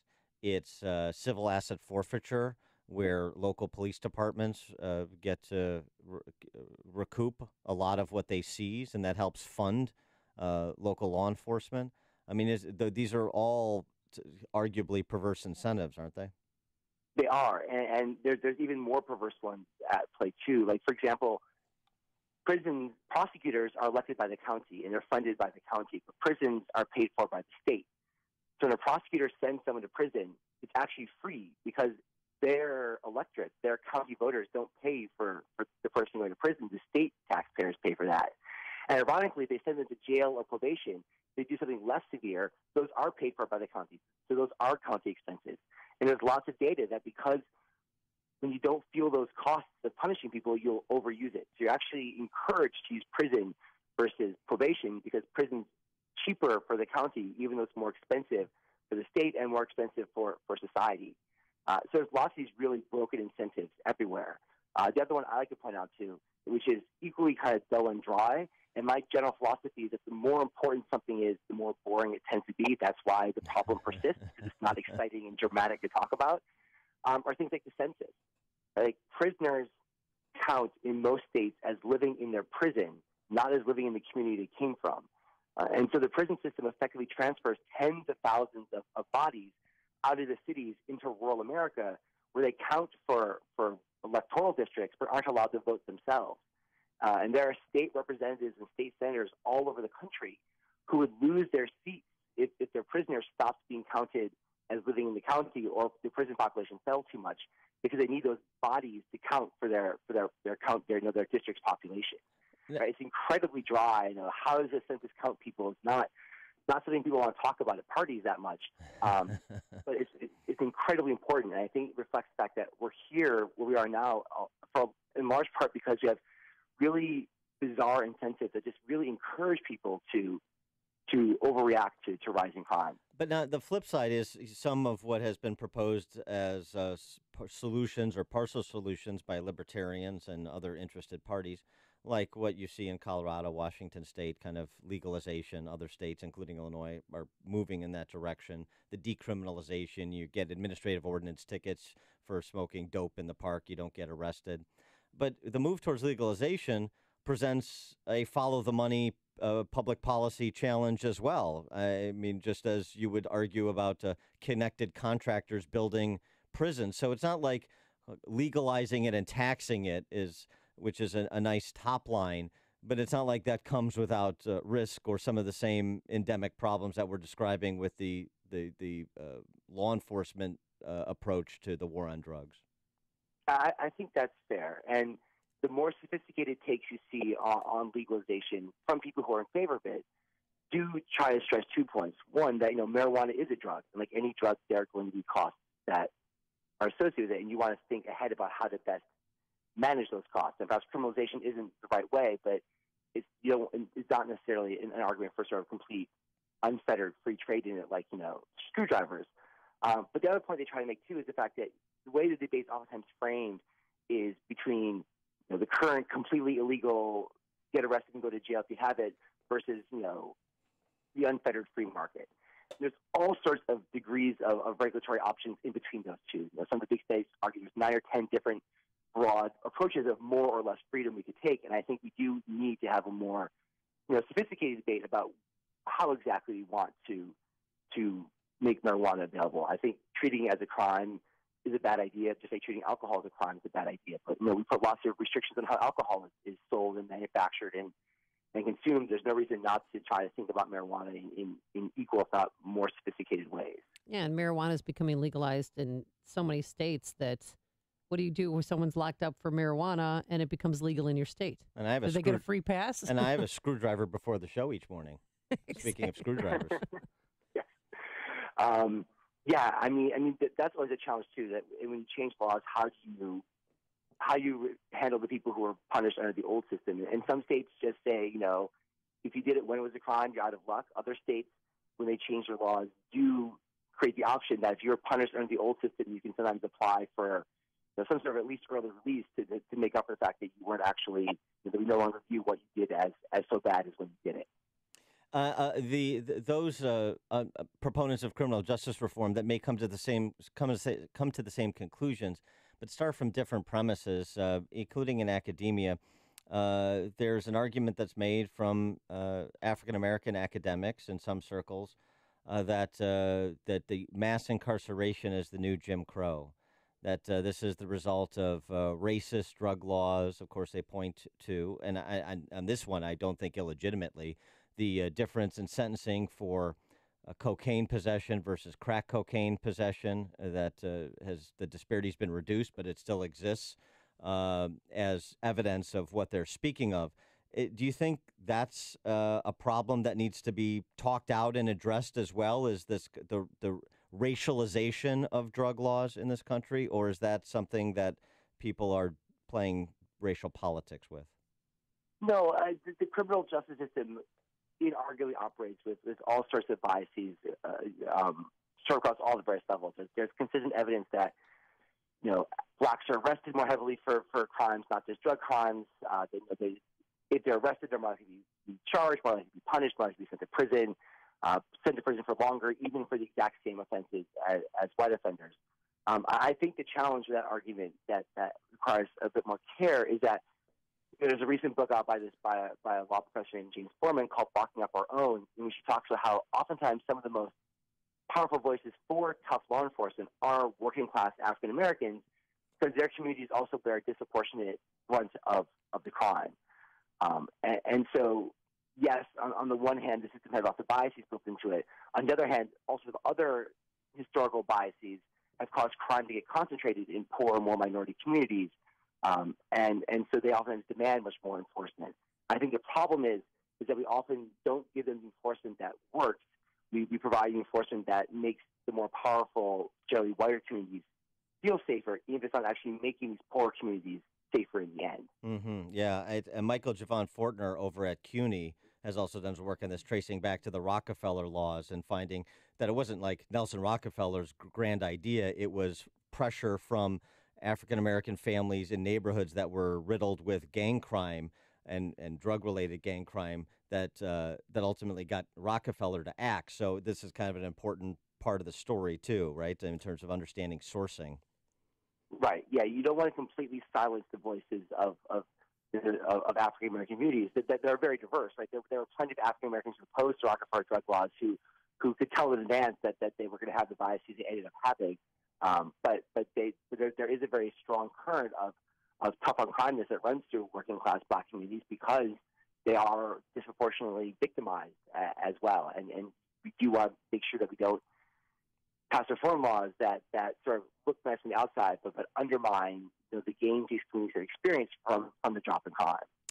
But the fact is at least as things stand today, prison is not really what's driving that crime drop. It's in a lot of other things. It's in those other areas that we should focus much more of our attention. He is law professor at Fordham University, John Pfaff. He's the author of the book Locked In, The True Causes of Mass Incarceration and How to Achieve Real Reform. Professor Pfaff, thanks so much for joining us. Appreciate it. Thank you so much. And he joined us on our turnkey.pro answer line. Listen to Dan and Amy on your smartphone. Download the AM 560 mobile app today at 560theanswer.com/mobile. Get incredible deals on the latest flooring trends at Lumber Liquidators Fall Flooring Kickoff Sale and transform your home today. All pre-finished hardwood and all bamboo is on sale, including $1 off per square foot on 17 Bellawood floors. Get the best deals on the best selection of wood look waterproof floors, like 45% off vinyl plank, 43% off wood look tile, and 17% off new click ceramic plank. More from 49 cents plus special financing. The Fall Flooring Kickoff Sales going on now at Lumber Liquidators. Napa know-how. The Napa Legend battery does legendary things, like starting your car when the heat index hits $1.25, or making sure your AC stays running like a gazelle. And now, when you buy a Napa Legend battery, you'll get a prepaid Visa card by mail worth $15. $15 back and a new battery? That's not just legendary. That's Napa know-how. Napa know-how. At participating Napa Auto Parts stores. Offer expires 8/31/17. Upstream-ideas.com, premium content that complements what we do on this show. Our digital platform featuring long-form interviews and our Against the Current series this week with WVON morning team Charles Thomas and Maze Jackson talking about race relations in Chicago and Illinois. You want to check that out. 60 Seconds to Sanity commentaries. Our new series, Heart of the Matter, which is professional women speaking colleague to colleague about the salient issues of the day, as well as podcast of our Illinois Rising program, which airs on these airwaves Sundays at 3 p.m. and covers state politics and policy. Check it out and sign up at upstream-ideas.com. AM 560, The Answer. Coming up on Chicago's Morning Answer. Berkeley chooses the Neville Chamberlain response to the Antifa fascists at 6:36. And later, Kathy Griffin is taking back her apology, and wait until you hear the name of her new tour. But first, let's go into the newsroom. Here's Mike Scott. 63 degrees. Skies are mostly clear at this hour. We've been battling some heavy, dense fog in spots as well. National Hurricane Center says Harvey is back on land after coming on shore about an hour ago just west of Cameron, Louisiana. The tropical storm expected to weaken and continue to the north now. The storm returning to land near Cameron with sustained winds at 47 miles an hour. FEMA Chief Brock Long says the federal government is fully ready to help in Houston and elsewhere along the Gulf Coast. We got a long way to go. We're going to have to set up expectations of the citizens, and we're going to have to continue a unified effort down to help the state of Texas ultimately recover. Schools across Houston, parts of the Texas Gulf Coast remain shut down through Labor Day and possibly longer. President Donald Trump kicks off his lobbying effort for a tax overhaul at an event and a manufacturing backdrop, and some economic tough talk is expected. But he is not expected to offer a detailed tax proposal. Instead, in Springfield, Missouri, the president later today will give remarks that the White House says will focus on his vision for spurring job creation through economic efforts and that revision of the tax code. Officials on Guam this morning say threat levels there did not change, and people in the U.S. territory are safe after North Korea's missile launch over Japan.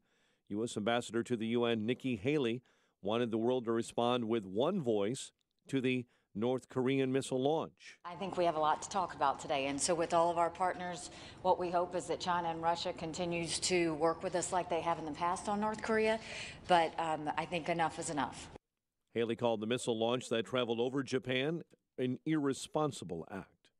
An investigation continues following an apparent double murder-suicide in Joliet. Governor Rauner expected to sign a new school funding bill into law after the Illinois Senate approved that measure yesterday. Chicago's police superintendent Eddie Johnson will be getting a new kidney, a transplant today. He's expected to miss work for 6 weeks.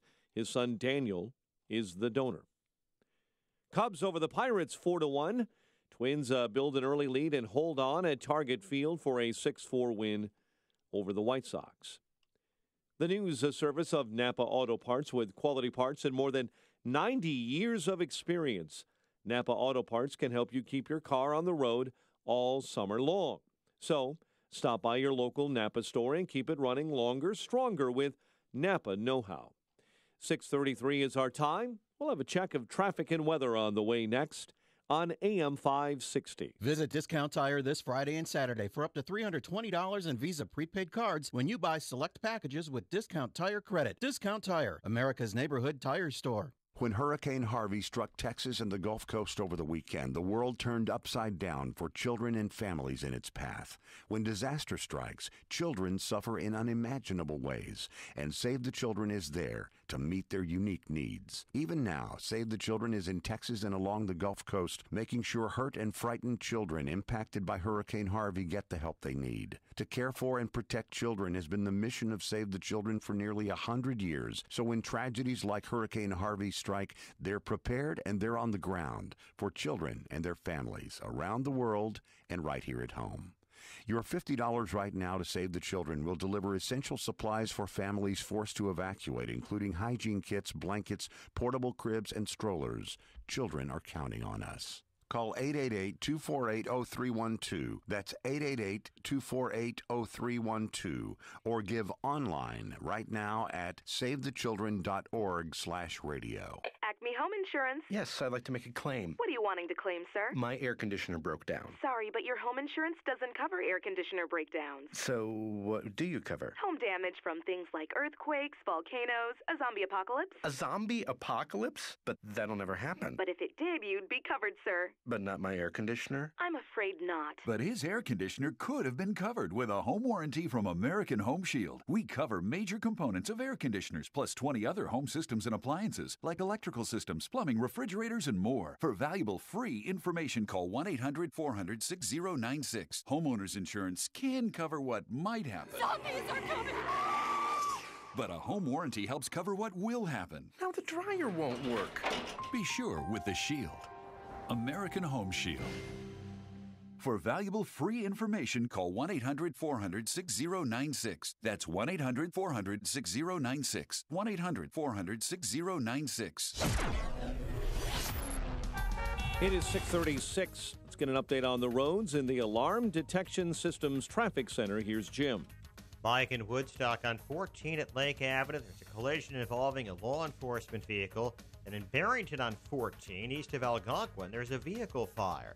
The inbound Kennedy is a solid mess. Delays from before the River Road toll to Central, then a big jam from Belmont to Madison Street downtown with a crash now on the right shoulder. But we're looking at 59 minutes from O'Hare to downtown. 41 from Montrose, 32 in the Express. Outbound 29 minutes to O'Hare.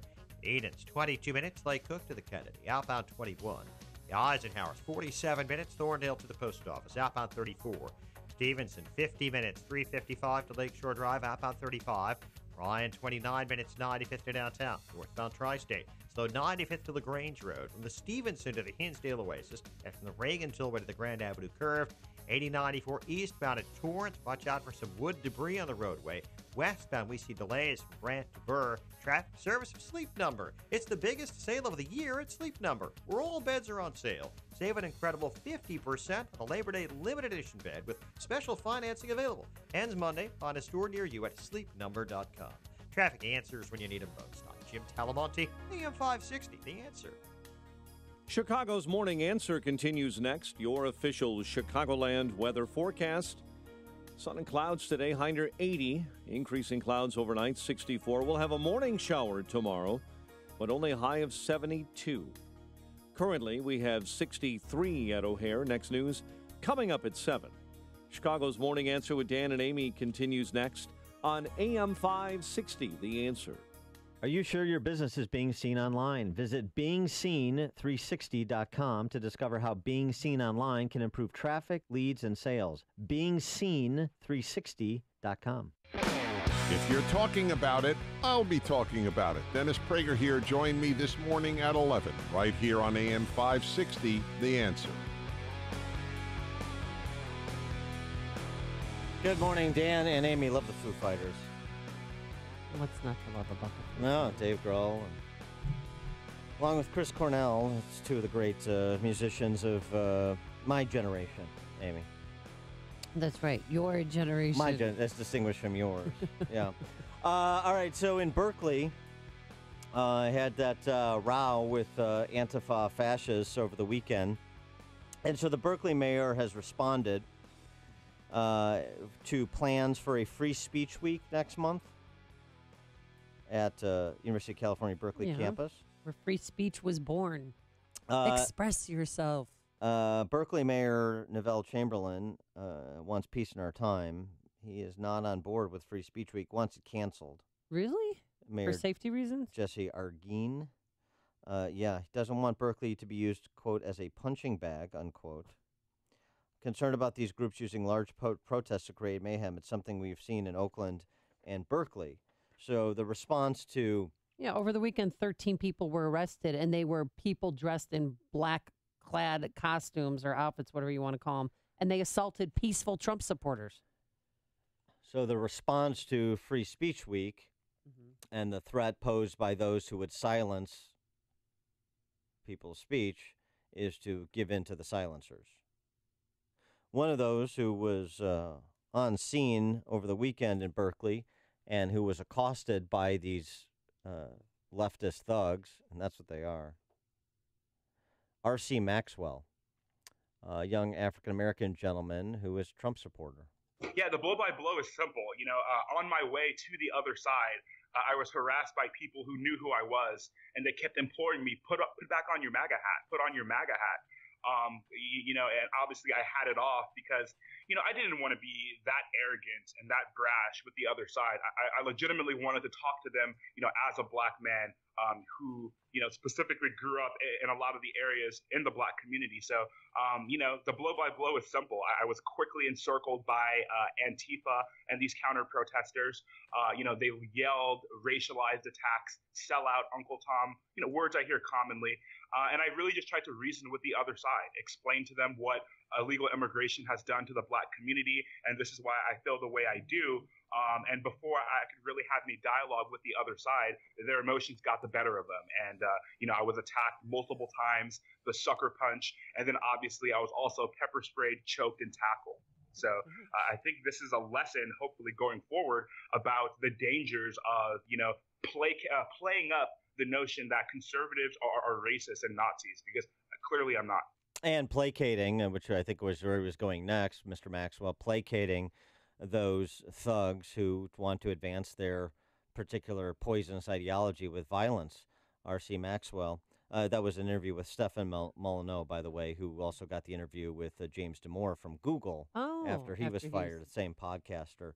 So 312-642-5600, turnkey.pro answer line, 64636DA, turnkey.pro text line. Is the Berkeley mayor right? Let's just avoid conflict, and if one side is going to initiate a violent conflict with another side, then we just don't let anybody talk. Then we just say, Berkeley, as you said, Amy, the home of the birthplace of the campus free speech movement, that is now the graveyard of the free speech movement. And that's fine as long as there's not violence.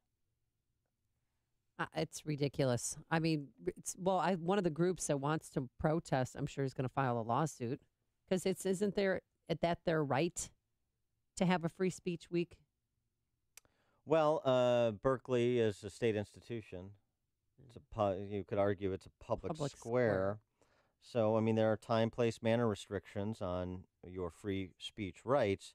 But forgetting the constitutionality of it for a moment, how about the cultural nature of this discussion we're having? And I go to also this newly released Harris poll commissioned by Harvard University. A few of the highlights. More than 1/3 of Americans say that at least sometimes they feel as though they cannot discuss their true political views with friends and family. The number soars to 55% in the workplace. 85% say that American workers should be shielded from being fired for their political views. 7 in 10 voicing support for extending the First Amendment to protect people from being fired or demoted at work for expressing their political views. We don't discuss our political views ever at work. That's our job. So it's a little bit different here. But what about that aspect of it? The idea, do you feel comfortable discussing your political views at work? And should you be protected from termination or otherwise adverse punishment at your workplace if you express your political views? I don't agree with the idea of extending the First Amendment protections to private workplaces. The First Amendment is negative restraint on government. People's private property, they can manage it how they see fit, so long as they're not infringing upon people's constitutional rights. Well, how do you feel about what they're doing at Berkeley? Well, it's cowardice, of course. Yeah, you understand what happens when you appease predators. You get more predatory behavior. Thus, my reference to Neville Chamberlain or Philippe Pétain. When you roll in with the thugs, you get more thuggery. It's something the Illinois Republican Party hasn't learned. It's something that Berkeley hasn't learned. It's something that a lot of academics don't understand. It's something that a lot of everyday Americans don't seem to get either. Everybody wants their own safe space. Doesn't work that way. It doesn't work that way. But here's something that not only works, is demanded. You stand up to thugs. You stand up to people who would strip you of your rights and change what America is. And the good news is, a little ray of sunshine here, even some Ivy League professors are getting hip to this reality. This missive that was penned by 15 academics at Princeton, Harvard, Yale, our advice to students who are headed off to colleges around the country from these 15 Ivy League academics. Our advice can be distilled to 3 words: think for yourself. Now, that might sound easy, but you will find, as you may have discovered already in high school, that thinking for yourself can be a challenge. It always demands self-discipline, and these days can require courage. Courage, something in short supply, mostly from adults. No one wants to be or be thought of as a bigot or a crank. The easy, lazy way to proceed is simply by falling into line with campus orthodoxies. Don't do that. Think for yourself. Thinking for yourself means questioning dominant ideas, even when others insist on their being treated as unquestionable. It means deciding what one believes not by conforming to fashionable opinions, but by taking the trouble to learn and honestly consider the strongest arguments to be advanced on both sides of the questions, including arguments for positions that others revile and want to stigmatize, and against positions others seek to immunize from critical scrutiny. The central point of a college education is to seek truth and to learn the skills and acquire the virtues necessary to be a lifelong truth seeker. That's at least, a dozen or so academics at some of our allegedly best colleges and universities in this country. Well, you know what's going to make it all better? A statement from Nancy Pelosi. She's come out. She's the first high-ranking Democrat to come forward and publicly denounce the violent Antifa. Did you hear about that? She's going to make it all better. Yeah. Mm-hmm. If we're relying on Nancy Pelosi to salvage something resembling Western civilization. I'll spare you the statement that she released. Yeah. But you know what it goes. A little something like this. That it says that inciting violence is wrong and endangering the public is wrong. Violence is bad. Yes. Thank you so much. You're welcome. Former speaker. Mark in Plainfield. Good morning, Dave and Amy. First, let me say I thank God General Lee wasn't named Bruce. But my real comment is Antifa and these other left-wing groups need to realize that this is a two-way street. It's only a matter of time before naturally peaceful conservatives and Republicans decide to fight fire with fire. And I kind of hope Antifa tries to protest an NRA rally. I'd like to see what would happen there. Yes, thanks for the call, Mark. That would not work out as well as running over a handful of peaceful protesters, would it? Yeah, would it? But look, everybody's sheepish. I talked to a guy who's a driver, at my building. And is he your driver? He's not my driver. Okay. He's not my personal driver. Okay. But I use him a lot. And he's he talks about I can't even talk to my wife about this every time because I use a Trump voter. And every time that Trump does something wrong, he hears it from his wife. Something wrong in her eyes or something controversial.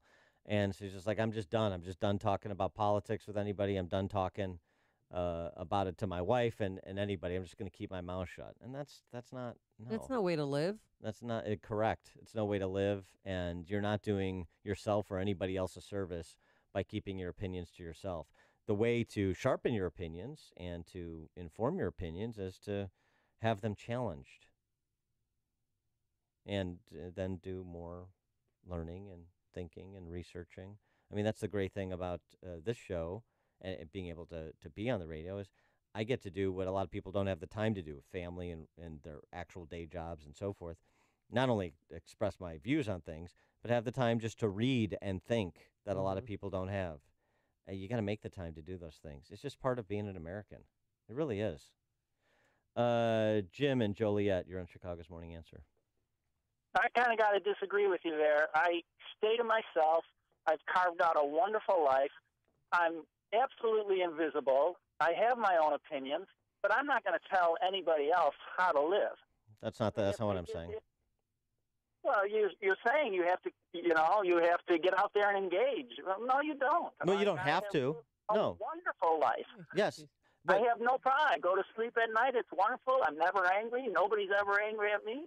It's just wonderful. Yes. I watch all these people all upset, and they're going to die young. I mean, stress kills. Thanks for the call, Jim. And thanks for that public service announcement. Yeah. Stress kills. I mean, nobody has to do this. No. We're not talking about positive. We're talking about normative. Should is the question. Should you do that? Should you live like Jim lives and just avoid conflict? It's his choice. Well, I know it's his choice. That's not the question. Of course it's his choice. Not forcing anybody into the battlefield. Okay. So if we can discuss my question rather than a point I've already conceded, is that the way to live? And the answer is it isn't. Conflict is a part of life. And it's easy to not be liked. Do nothing, say nothing, stand for nothing. It's easy to be not disliked, I should say. That's easy. Is that a contribution? It's what Chicago is talking about. It's Chicago's Morning Answer with Dan and Amy on AM 560. The Answer. I'm Keith Peters in for Lou Dobbs. Harvey's toll on insurance companies could top $20 billion. Anheuser-Busch canning water for Harvey victims. Those stories next. If you have unpaid tax debt to the IRS that you can't pay, please hear this special notice. Specially approved IRS relief programs designed to aid delinquent taxpayers are now in effect that can significantly improve your financial situation. Depending on your circumstances, you may qualify to have your tax problem resolved in your favor and may even have your back taxes reduced by thousands or eliminated entirely. A relief hotline has been established by Community Tax for you to call and see if you qualify at 800-804-7445. If you owe the IRS back taxes that you can't afford to pay, don't let the IRS trick you into thinking you have no way out. Our highly accredited tax professionals will let you know what you qualify for and how much you can save. We may be able to stop all liens, garnishments, levies, and save you thousands. Call and see if you qualify for this taxpayer relief at 800-804-7445. 800-804-7445. That's 800-804-7445. Community Tax. Who's your tax guy? Even as Texas flooding continues, some Wall Street analysts are estimating that Hurricane Harvey will leave behind at least $20 billion in insured losses. That would make the still unfolding weather disaster the costliest storm ever for U.S. insurers. Beer giant Anheuser-Busch is retooling its brewery in Georgia to start canning drinking water for Hurricane Harvey relief efforts in Texas and Louisiana. A truckload of the canned water was already delivered in Baton Rouge, and another shipment is due to arrive in Texas. In all, 155,000 cans will be sent. Economic reports due out today include the Mortgage Bankers Association update on weekly applications, as well as new corporate profit reports and the latest GDP numbers. Please join us for Lou Dobbs tonight at 7 and 11 Eastern on the Fox Business Network. I'm Keith Peters for the Lou Dobbs Financial Report. Hi, it's Mike Gallagher. You've heard me talk about my friends at Roland's Jewelers in downtown Libertyville. They're well known for excellent customer service, including custom designs, jewelry repairs by their on-site expert craftsmen. Their knowledgeable and friendly staff always ensures that you feel like family. Right now, they're offering a special family incentive for everyone. 20% off jewelry repairs and custom designs. You mention my name, Mike Gallagher, and get this exclusive offer. Roland's Jewelers has a large selection of beautiful engagement rings, and they're a direct diamond importer. Take advantage of wholesale prices on quality loose diamonds, as well as fine jewelry from designers like Hearts on Fire, Simon G., John Hardy, and Roberto Coin. Don't forget to tell them Mike Gallagher sent you. You'll get 20% off jewelry repairs and custom designs. I want you to visit RolandsJewelers.com or call 847-918-7300, 847-918-7300. Roland's, a family-owned jeweler you can trust. Balance of Nature's fruits and veggies. I'm 75 years old, and I don't eat enough vegetables or fruit. And this is a great thing to do. And it seems that I have more energy. It seems that I take that, and I take a lot of blood pressure pills and what do you call it, cholesterol. But my doctor tells me, he said, no, you might cut the dosage down on your pills because what are you taking? I said, Balance of Nature. He said he didn't know what it was, so I told him, I said it's fruits and vegetables condensed into little pill form. He goes, well, whatever it is, it's doing you a lot of good. Good health is only a phone call away. What are you waiting for? Don't miss your opportunity to get a free month supply of Balance of Nature. Call 1-800-2468-751. That's 1-800-2468-751. Or go online to balanceofnature.com. Use promo code CHICAGO. Message and data rates may apply. Attention, it is illegal to text and drive. So if you're experiencing hair loss and you want a permanent solution, please pull over now, because an incredible offer that could give you your hair back is just one text away. Bosley is America's #1 hair restoration expert, always pioneering the latest technology. And now we're giving everyone who texts GROW to 543-543 an absolutely free information kit that reveals just how easy and affordable this permanent solution really is. Don't wait. When you text GROW to 543-543, we'll also give you a gift card for $250 off. Millions of men and women have come to Bosley for a permanent solution to hair loss. So pull over now and see for yourself how great your hair could look with an absolutely free information kit. Text GROW to 543-543. Plus, get a free gift card. This amazing offer is just one text away. GROW to 543-543. Policies issued by American General Life Insurance Company, Houston, Texas. Not available in all states. For details, visit AIGdirect.com. If you're young and healthy, you don't need life insurance, right? Yeah, that's what I used to think, too. Until my brother died at 38. Joe left his wife with 2 kids, a mortgage, and a stack of bills she couldn't pay. Mary had to sell the house and move everybody into this tiny 2-bedroom apartment just to make ends meet. I never want to do that to my wife, so I got life insurance. I called AIG Direct and was really surprised how affordable it is. Just $14 a month for $250,000 of term life coverage. Listen, if you have a family, you should seriously think about getting life insurance. You'll feel a lot better having it, trust me.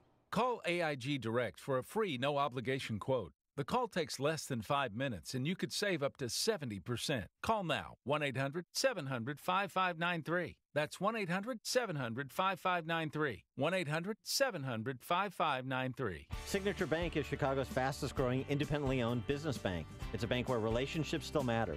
Signature Bank knows your name and your story. I'm Dan Proft, and I know this because Signature Bank is my business bank. If you think all banks are the same, it's time to think about Signature Bank Chicago. I'm Pete Olson, head of commercial banking at Signature Bank, where the people who own the bank operate the bank.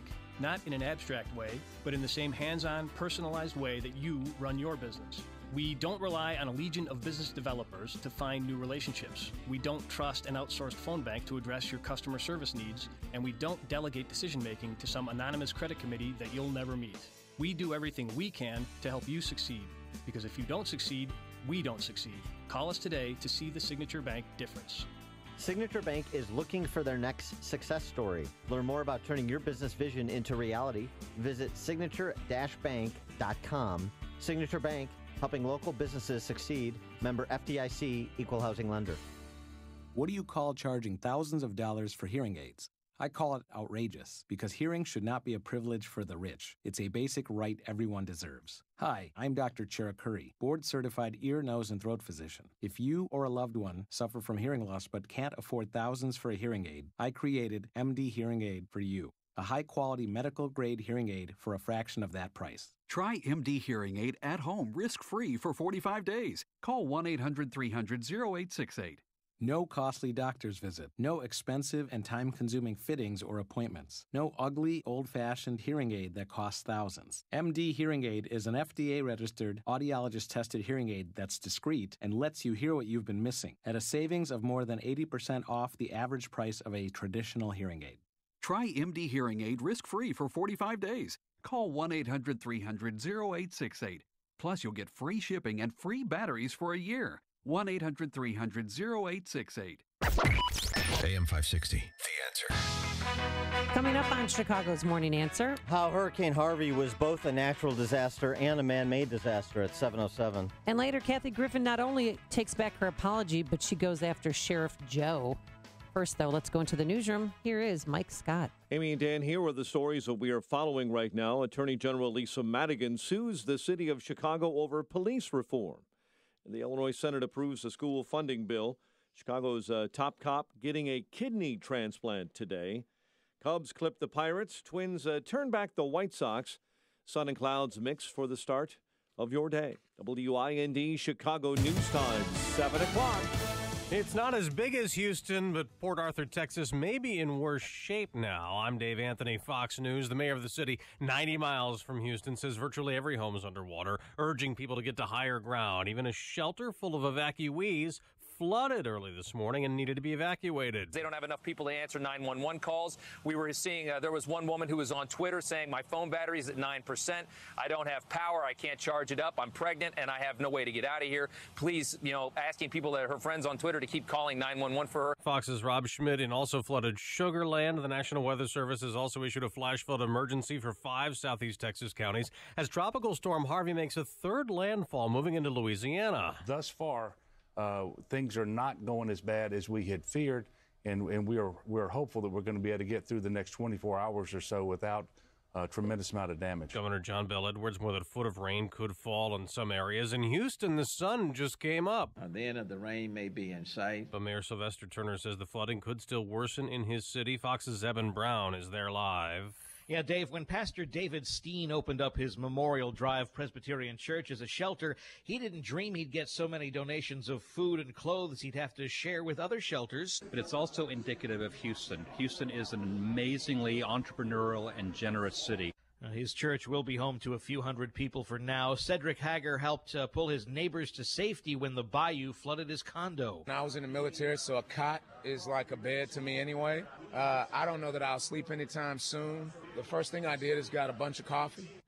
But these folks will need to find a place to stay for the long term, Dave. At least 18 people have died in the storm. A missile shot down at sea. The U.S. successfully tested a defense system from a warship off the coast of Hawaii, right after North Korea's recent missile launch, and the country's leader is promising more. Fox News, fair and balanced. In Chicago this morning, we have sunny skies to start the day. Calm winds, 7:02 on AM 560, The Answer.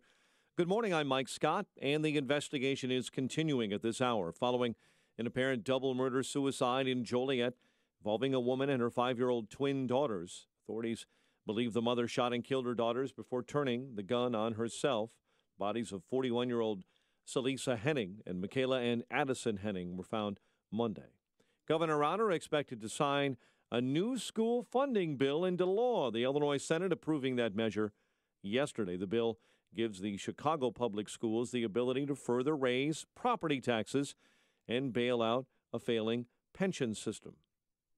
Illinois Attorney General Lisa Madigan suing the city of Chicago over the city's effort to overhaul the police department. Joined by Mayor Emanuel, Madigan announcing a suit seeking federal oversight over that department. We have agreed that meaningful and sustainable reform requires an enforceable consent decree, community input, and an independent monitor to ensure that reforms are implemented. The mayor saying he now agrees to embrace federal oversight after negotiations with the Trump administration stalled. Chicago Police Superintendent Eddie Johnson getting set for a kidney transplant today. He's expected to be off work for about 6 weeks. His son Daniel Johnson is the donor.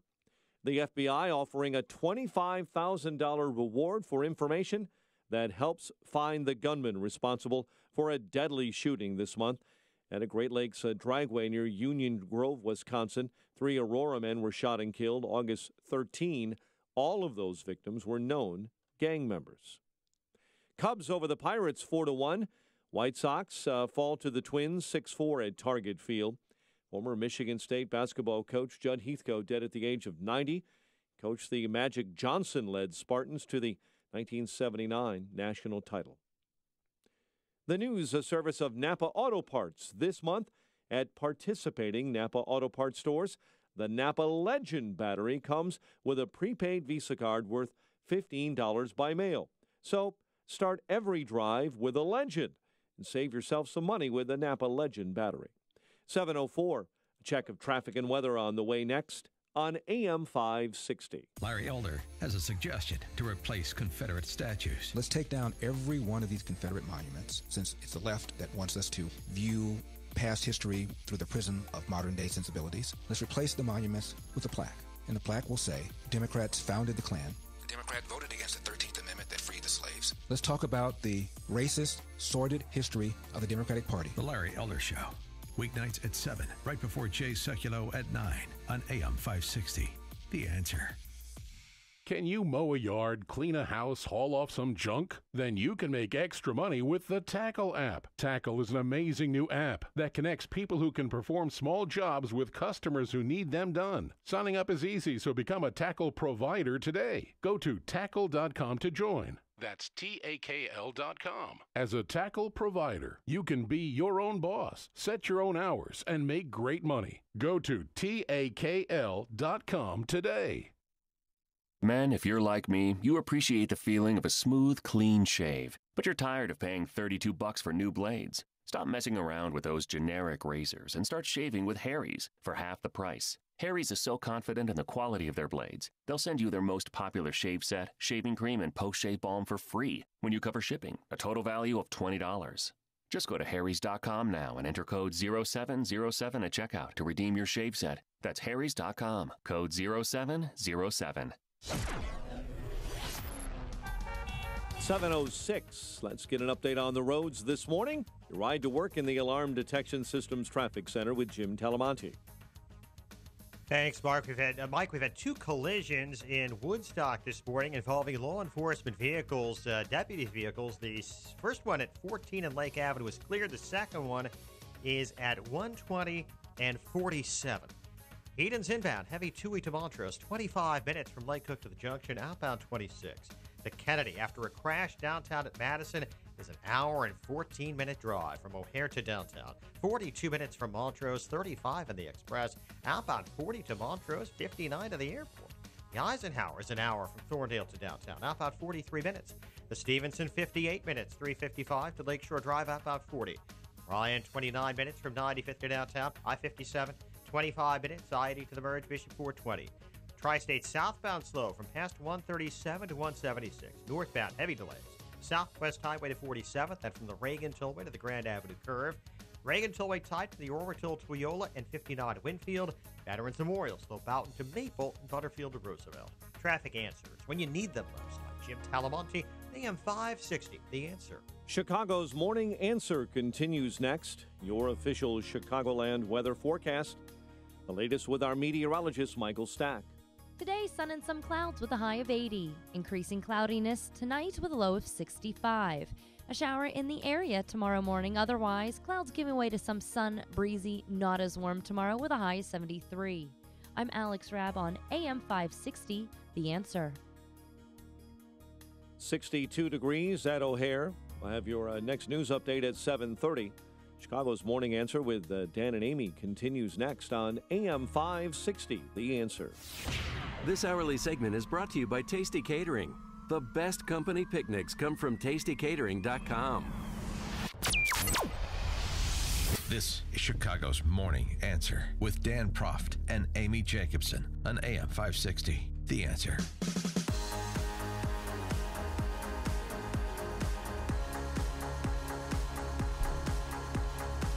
Good morning, Dan and Amy. I want to get to how Hurricane Harvey is both a natural disaster, obviously, as well as a man and politician-made disaster. But speaking of politicians, President Trump was down with his lovely bride in Corpus Christi yesterday.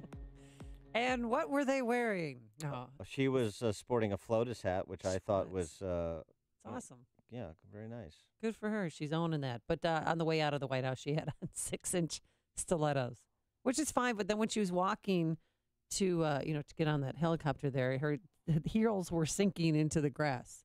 But she changed clothes. She didn't wear that on the ground in Corpus Christi. She changed into, the FLOTUS hat that you said, a white shirt and gym shoes. So everybody just stand down.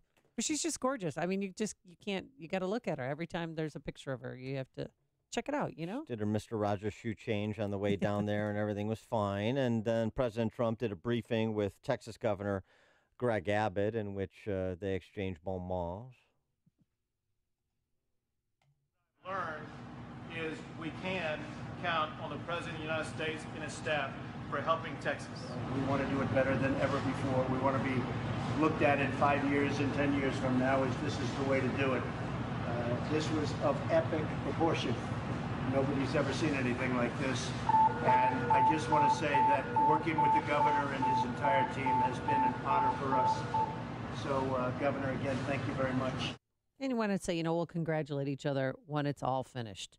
But he's coming under heat this morning because he was outside of the Corpus Christi fire station, and there was a large crowd. There was hundreds of people there that wanted to see President Trump. I want to say we love you. You are special. We're here to take care. It's going well. And I want to thank you for coming out. We're going to get you back and operating immediately. Thank you, everybody. What a crowd. What a turnout. I want to thank our governor. Your governor has done a fantastic job. Governor Abbott, thank you very much. Who's right here someplace? He's right here. So we just want to thank your governor, Senator Cruz, Senator Cornyn, everybody, Dan. We want to thank the whole group. This has been a total cooperative effort. Again, we will see you soon. I I will tell you, this is historic. It's epic what happened. But you know what? It happened in Texas, and Texas can handle anything. Thank you all, folks. Thank you. The spirit of Texans. You know, they stay together. But, of course, he was under fire by the left-wing media because he said, what a crowd, what a turnout. But did you hear what he said? He said, I love you. He said that. I love you guys. And that the spirit of Texas is alive and well.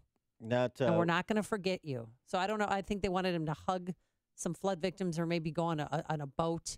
I don't know what exactly they wanted him to do that other presidents have done. You know, I don't know what the end game is. Too much of a showman, not enough of a showman. Trump can't win with the D.C. press corps, as evidenced by big government correspondent Jeff Zeleny, whatever his name is. Who cares? Good evening. It was the first step, and at first glance, President Trump received big praise from Texans here on the ground, officials and others. You know, they liked the fact that he was interested in and presented an urgency in his interest in the recovery effort here. But his words simply did not match the pictures, what is unfolding here. And that's so interesting because President Trump, of course, is a showman. He's very familiar with how stagecrafting and television works. So that's what I was so struck by today, Aaron, is that words simply did not match the devastation of the pictures. He did not offer any hugs. He did not offer much hope. He talked about businesses more than individual people. He did not respond or react to that very emotional response from the chief of police in Houston about one of the officers dying here. So it was definitely a test of presidential leadership, the first moment here, but there's no sudden gratification from something like this. This challenge is of major magnitude here. This is something that the president will be graded on, indeed, for weeks, months, perhaps years to come here. But I talked to Senator Ted Cruz and John Cornyn, who were with him today, and they said he generally showed interest, even though that empathy, Aaron, did not seem there. That's what CNN calls reporting. Did you similarly leave unsatisfied by the lack of empathy shown by President Trump, as alleged by CNN correspondent Jeff Zeleny? 312-642-5600, turnkey.pro answer line. 64636DA, turnkey.pro text line. Now, I think the Texans, they needed a break. They needed, to escape the horrific and deadly hurricane. And when President Trump showed up to them, you heard the crowd. They were cheering, and then he got out a Texas flag and was waving around the Texas flag. I don't know. Too much of a showman, not enough of a showman, both at the same time. Okay. I mean, here's who he should have hugged. Want him to hug a baby? Here's who I'm not kidding. Hug a baby who's maybe still wet from the flood. Yeah. Yeah. Do a pandering photo op, because that's the level of kind of intellect and expectation of the D.C. press corps. Hand out food at the shelter. Come over here and pander like a political hack. Yeah, because that's the way to show empathy. He should have gone to the Houston Convention Center and handed out blankets and pillows. Right. But that would have been a safety issue, and that's not about him. They need to maintain order over there. Come over here and preen for the cameras to show how authentic you are. Does anybody see the contradiction in terms there? Or is it me? Yeah. 312-642-5600 is our turnkey.pro answer line. 64636.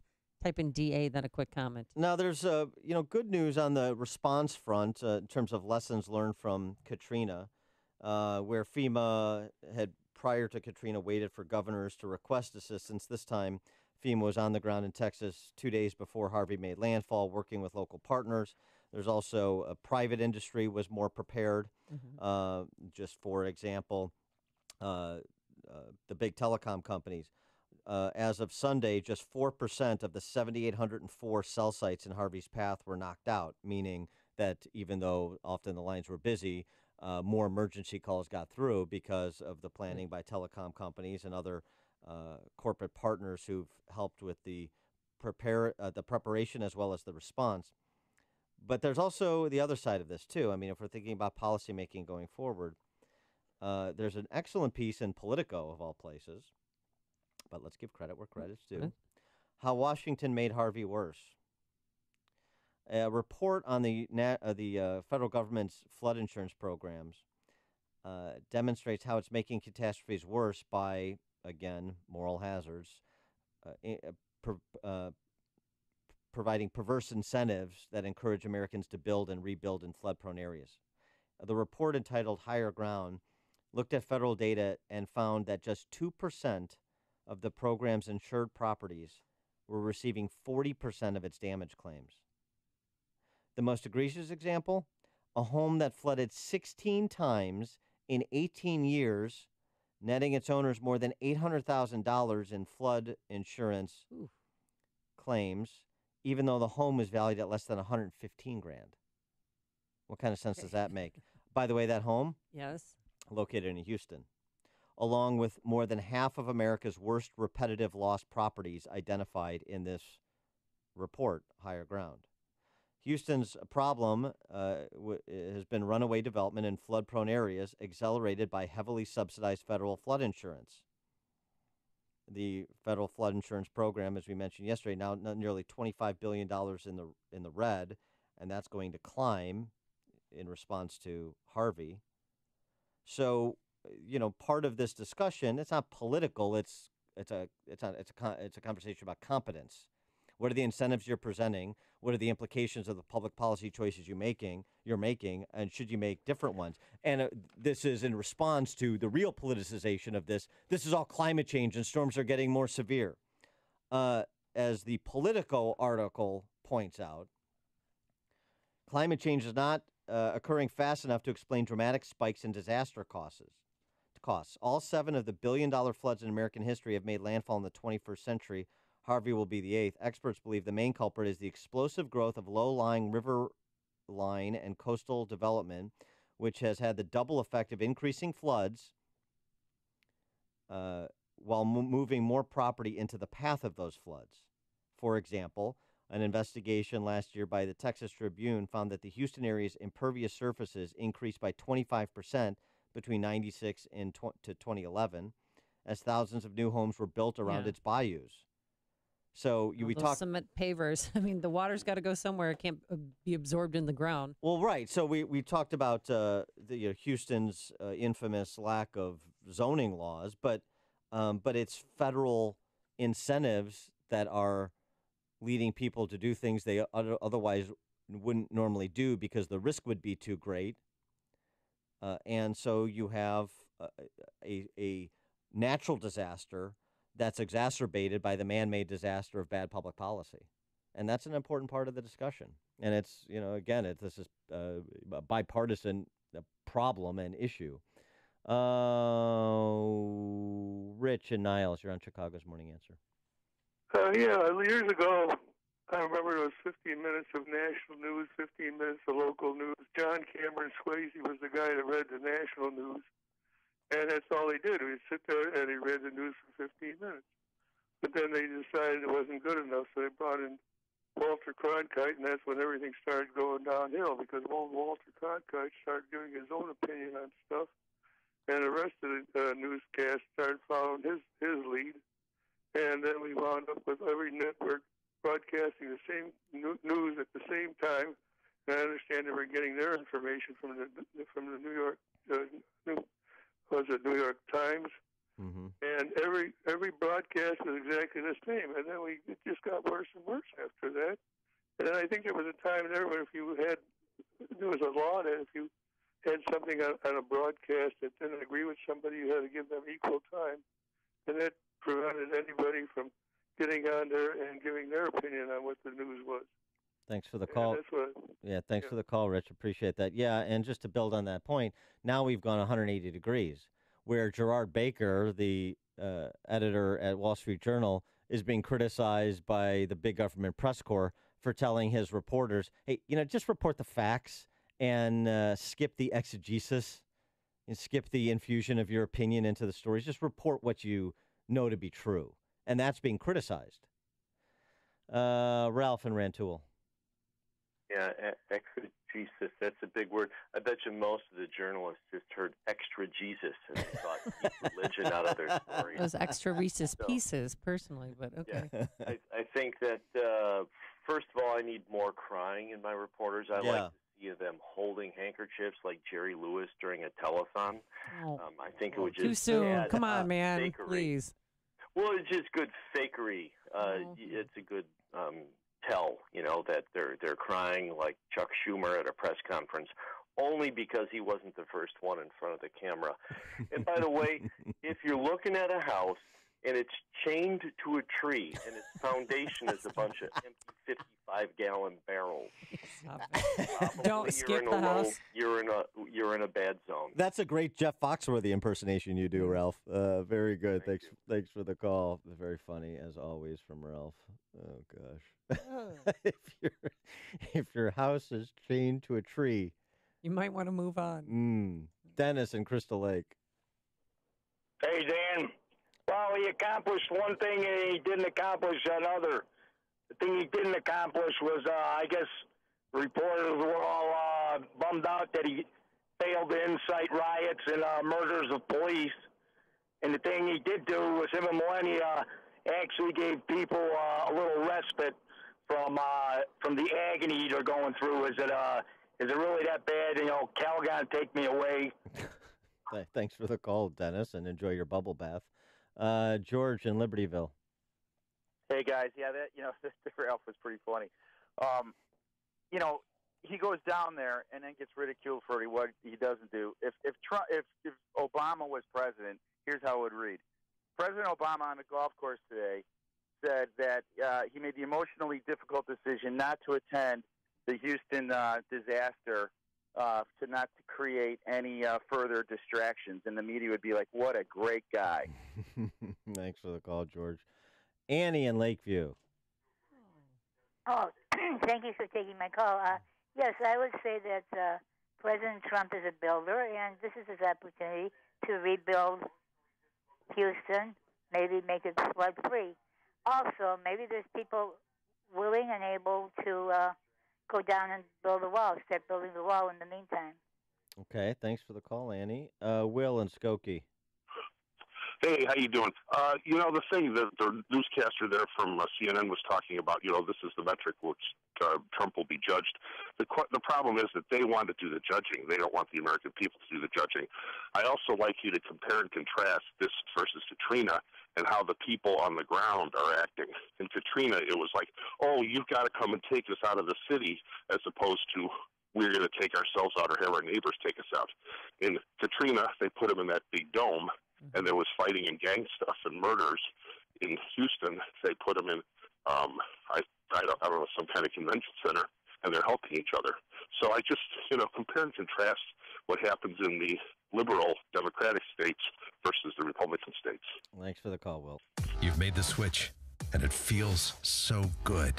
You've switched to Chicago's Morning Answer on AM 560. The Answer.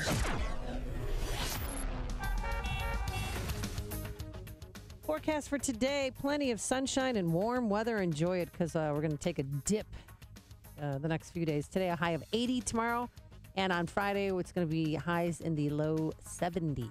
Let's go into the Alarm Detection Systems Traffic Center to the big boss. Here's Jim Telemonte. Good morning, Amy and Dan. The inbound Kennedy is big-time brutal right now with delays all the way in from O'Hare. There was an earlier crash downtown at Madison Street. It is an hour and 14 minutes O'Hare to downtown, 42 minutes from Montrose, 35 on the Express, and outbound 59 minutes to the airport. Eden's 25 minutes, Lake Cook to Montrose, outbound 26. The Eisenhower, it's an hour and 12 minutes, Thorndale to downtown. So much for that as an alternate. It's 57 minutes from Manheim, outbound 47 to Thorndale. Stevenson, an hour and 10 minutes now, 355 to Lakeshore Drive, outbound 41 minutes. Orion, 29 minutes from 95th to the Loop. Lakeshore Drive, it's heavy southbound Belmont to North Avenue, northbound Marquette to Hayes and Roosevelt to Balboa. Southbound Tri-State heavy, 137 to 176 and Balmoral to the O'Hare Oasis. Northbound Long Jam from 115th to the Mile Long Bridge. From the Stevenson to 47th, Roosevelt to North Avenue, and from the Adams Tollway to before the Toohey Toll. Heavy on the Veterans Memorial from Boughton most to the way to Roosevelt, Lake to 290. I-80 westbound, heavy River Road before Shepley, got a rollover collision, 4 vehicles involved. Jim Talamonte in the Alarm Detection Systems Traffic Center. Dan Proft here with an important message for Chicagoland business owners. If you own or rent your building, chances are that you're paying more than your fair share of property taxes. Ask yourself this question. If you could lower your property taxes with the help of licensed professionals who have an 80% average success rate, yes, you heard that right, an 80% success rate, lowering business owners' property taxes, would you do that? Corporate Valuation Advisors has reduced their clients' property taxes on average by 20% over their 25-year service history throughout the greater Chicagoland area. Here's a Corporate Valuation Advisor's recent property tax savings success story from a local Chicago business owner. Their first year of property tax savings equaled $26,265. The total four-year property tax savings equaled $104,679. Call Corporate Valuation Advisors. They can help. 630-923-5371. That's 630-923-5371. You can also find them at yourfairtax.com or visit 560theanswer.com and look for the Corporate Valuation Advisors banner. Balance of Nature's fruits and veggies. I had some ulcer issues on my leg that I had from Vietnam. It would erupt on occasion of periods of stress. When I was taking juices, these ulcers had disappeared, but I was not able to get good quality fruits and vegetables to make good juices. And, these ulcers came back. But since I've been taking the fruit and the veggie capsules, these ulcers again have subsided. Good health is only a phone call away. What are you waiting for? Don't miss your opportunity to get a free month's supply of Balance of Nature. Call 1-800-2468-751. That's 1-800-2468-751. Or go online to balanceofnature.com. Use promo code CHICAGO. When Hurricane Harvey struck Texas and the Gulf Coast over the weekend, the world turned upside down for children and families in its path. When disaster strikes, children suffer in unimaginable ways, and Save the Children is there to meet their unique needs. Even now, Save the Children is in Texas and along the Gulf Coast, making sure hurt and frightened children impacted by Hurricane Harvey get the help they need. To care for and protect children has been the mission of Save the Children for nearly 100 years, so when tragedies like Hurricane Harvey strike, they're prepared and they're on the ground for children and their families around the world and right here at home. Your $50 right now to Save the Children will deliver essential supplies for families forced to evacuate, including hygiene kits, blankets, portable cribs, and strollers. Children are counting on us. Call 888-248-0312. That's 888-248-0312. Or give online right now at savethechildren.org/radio. Where did I put that wrench? I know I have the right size screwdriver in here somewhere. This garage is a mess. Trouble finding your tools? Time to get organized with StoreLock, the best tool cabinet you'll ever buy. And it's 100% made in the USA, close by in Kankakee, with a 55-year unconditional guarantee. StoreLock is a modular, durable storage system with dividers, liners, and layouts, all made to order exactly how you want it. Each drawer holds up to 400 pounds and is powder-coated in-house with any color you want. And it's fully assembled when it ships. You'll get organized fast. StoreLock can handle any size room or facility. They can do systems for airline hangars to fire departments to modular workstations for your shop. Anywhere and everywhere you need quality storage that will last a lifetime at a factory direct price. It's time to get your home, garage, or business organized. Call Mike the owner personally at 1-800-786-7562. That's 1-800-STORLOC. Or go to storelock.com. That's storelock.com. The war on depression is over. You win. Depression, with all the drugs and side effects, the endless counseling, the frustration with life and relationships. The war is over. You win. In a few short weeks, your life will change. It's TMS therapy. Over 1 million people have been treated, and the results are nothing short of outstanding. It's FDA cleared. It's covered by most insurance, including Blue Cross Blue Shield and Medicare. Most drugs and other treatments just mask the depression. TMS treats the cause, so you can win the war with your depression. Remission or cure. Depression gone. Get a free consultation at one of the HPR centers in Chicagoland and Wisconsin. Ask questions. For you or someone you love, safe, revolutionary, effective treatment for depression. Let depression recovery begin. HPR centers. 800-604-0208. 800-604-0208. Go to endmydepression.com. Coming up on Chicago's Morning Answer. Just as an aside, did I miss something? Did I miss the McCaskey family purchasing the Detroit Lions? Did that happen? Because Matthew Stafford is the highest paid player in NFL history. Just signed a 5-year, $135 million deal. Yeah, $27 million a year. You didn't. That was yesterday. I know, but nobody pays for mediocre quarterbacks to be the highest paid player in the NFL other than the Bears. Watch it. I mean, this is. Are you kidding? I mean, well, we like his wife. I pay $135 million. Yeah. Maybe they paid for it because his wife's included. No, that could be. All right. Coming up, Steve Moore, who apparently should be hired by the Lions to be an economic economics and he could do better consultant. than Matt Millen. I'm sure he could. And Hurricane Harvey shuts down the U.S.'s largest oil refinery, what it means for you at the pump. But first, let's go into the newsroom. Here is Mike Scott. Flooding in Louisiana, Amy and Dan, not expected to be anywhere near as bad as in neighboring Texas after Tropical Storm Harvey made its second landfall this morning. The National Hurricane Center says the storm landed near Cameron, Louisiana. Historic rainfall amounts, of course, have left much of Houston and places like Port Arthur underwater. Thousands displaced. Air Force Major General James Witham says rescue and recovery operations are continuing around the clock. So as you look at historic levels of rainfall, potentially up to 40 or 50 inches localized in certain areas there, and then sustained flooding over a period of multiple days or potentially weeks, our response is very sustained.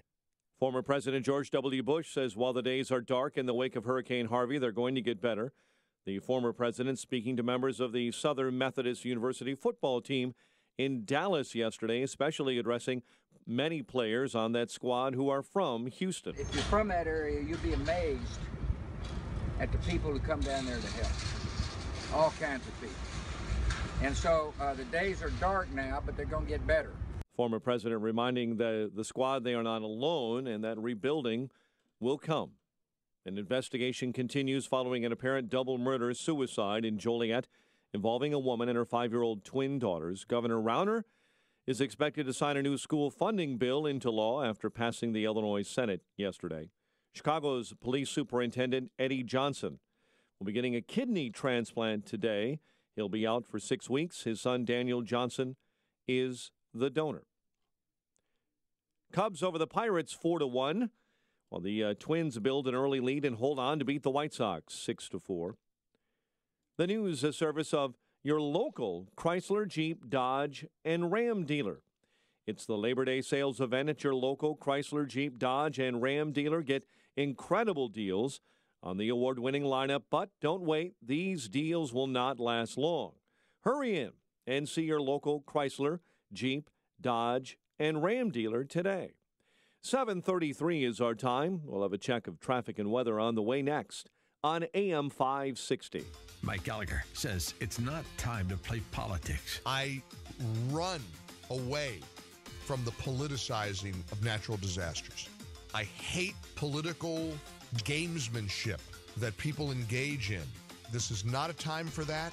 Right now, the people of Texas need our help, need our prayers, and we don't need to point any fingers of blame. The Mike Gallagher Show, weekdays at 9, right before Dennis Prager at 11 on AM 560.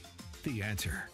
Visit Discount Tire this Friday and Saturday for up to $320 in Visa prepaid cards when you buy select packages with Discount Tire credit. Discount Tire, America's neighborhood tire store. Are you buying or selling a business or starting a business?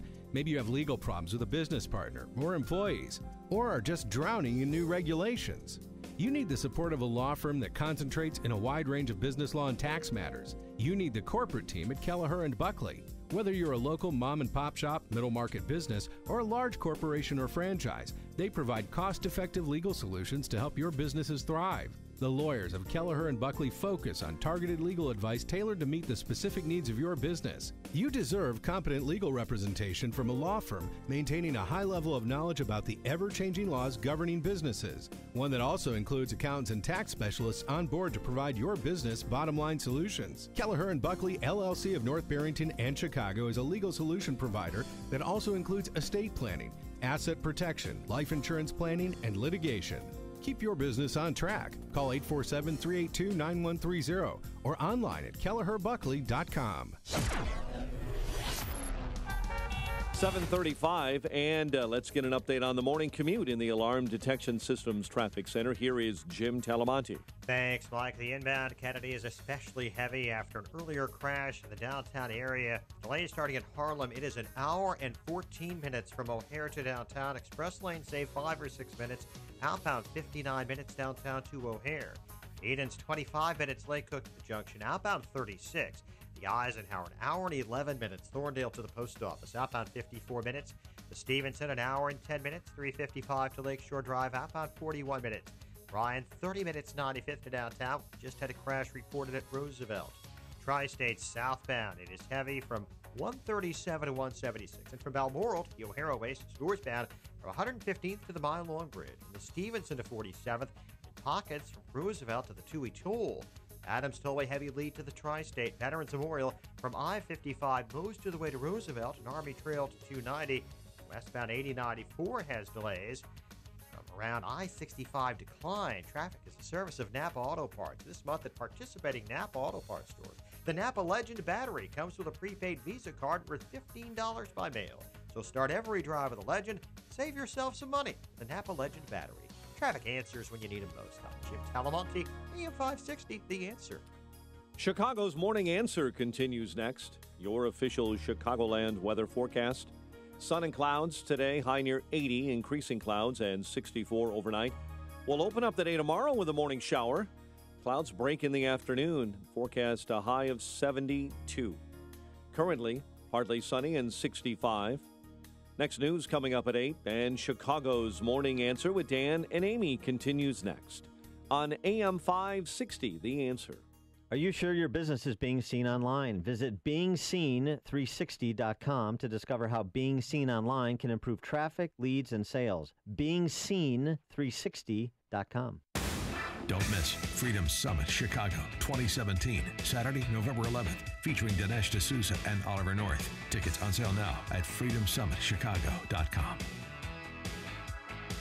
Dan and Amy, I've got a comment before we go to our friend Steve Moore on this rather amusing piece in the Wall Street Journal a couple of days ago called In Defense of the Dismal Science, Economists Defending Economists. And it's reminiscent of the old economist joke, if you laid every economist in the world end to end, they couldn't reach a conclusion. That's so funny. They couldn't reach a conclusion. Yeah, that's my opener when I do the dinner theater circuit. This professor concedes that economists didn't predict the financial crisis, but they did help to arrest it by applying theory and experience. Professor Rice saying the economy did not die and a Great Depression was avoided in no small part due to the advances of economics over many decades. Yeah, so here's what economists do. Not our forthcoming guest, but no one should hold economists accountable for their failure to predict what will happen, but we should nevertheless render full confidence to the same people for being able to predict what would have happened. You see the contradiction there? Mm-hmm. And so, all of this needs to not be based on appeals to authority, Paul Krugman, awards, but in terms of standards and, track records, I would suggest. So now we're going to hold Steve Moore to those standards. Steve Moore, Chief Economist over at Heritage Foundation. Steve, thanks for joining us. Appreciate it. Good morning, guys. By the way, as the story goes, if you lined every economist up end to end, it would be a good thing. Yes, exactly right. It's kind of like. By the way, I did read that article in the Wall Street Journal on Saturday, and I think he came to the wrong conclusion. I think economists have a lot of explaining to do in terms of the crazy predictions and crazy policy recommendations they come up with so often. And so one of the lines in the piece you may recall, Dan, is at the end he said, "Well, most economists agree that the recovery plan, the stimulus plan that Obama put in place was a big success and reduced employment." First of all, A, I don't agree with that. I think it actually made the recession worse. B, that's even if you look at Obama's own numbers, they did an analysis of what the unemployment rate would be if they didn't have the stimulus. stimulus back when they were proposing it. And it turns out every year the unemployment rate was higher with the stimulus than it would have been without the stimulus. So how is this thing a success? Well, here's saying most economists agree is kind of like saying the debate is settled. It's people who don't have a substantive argument to make, so they're appealing to kind of groupthink.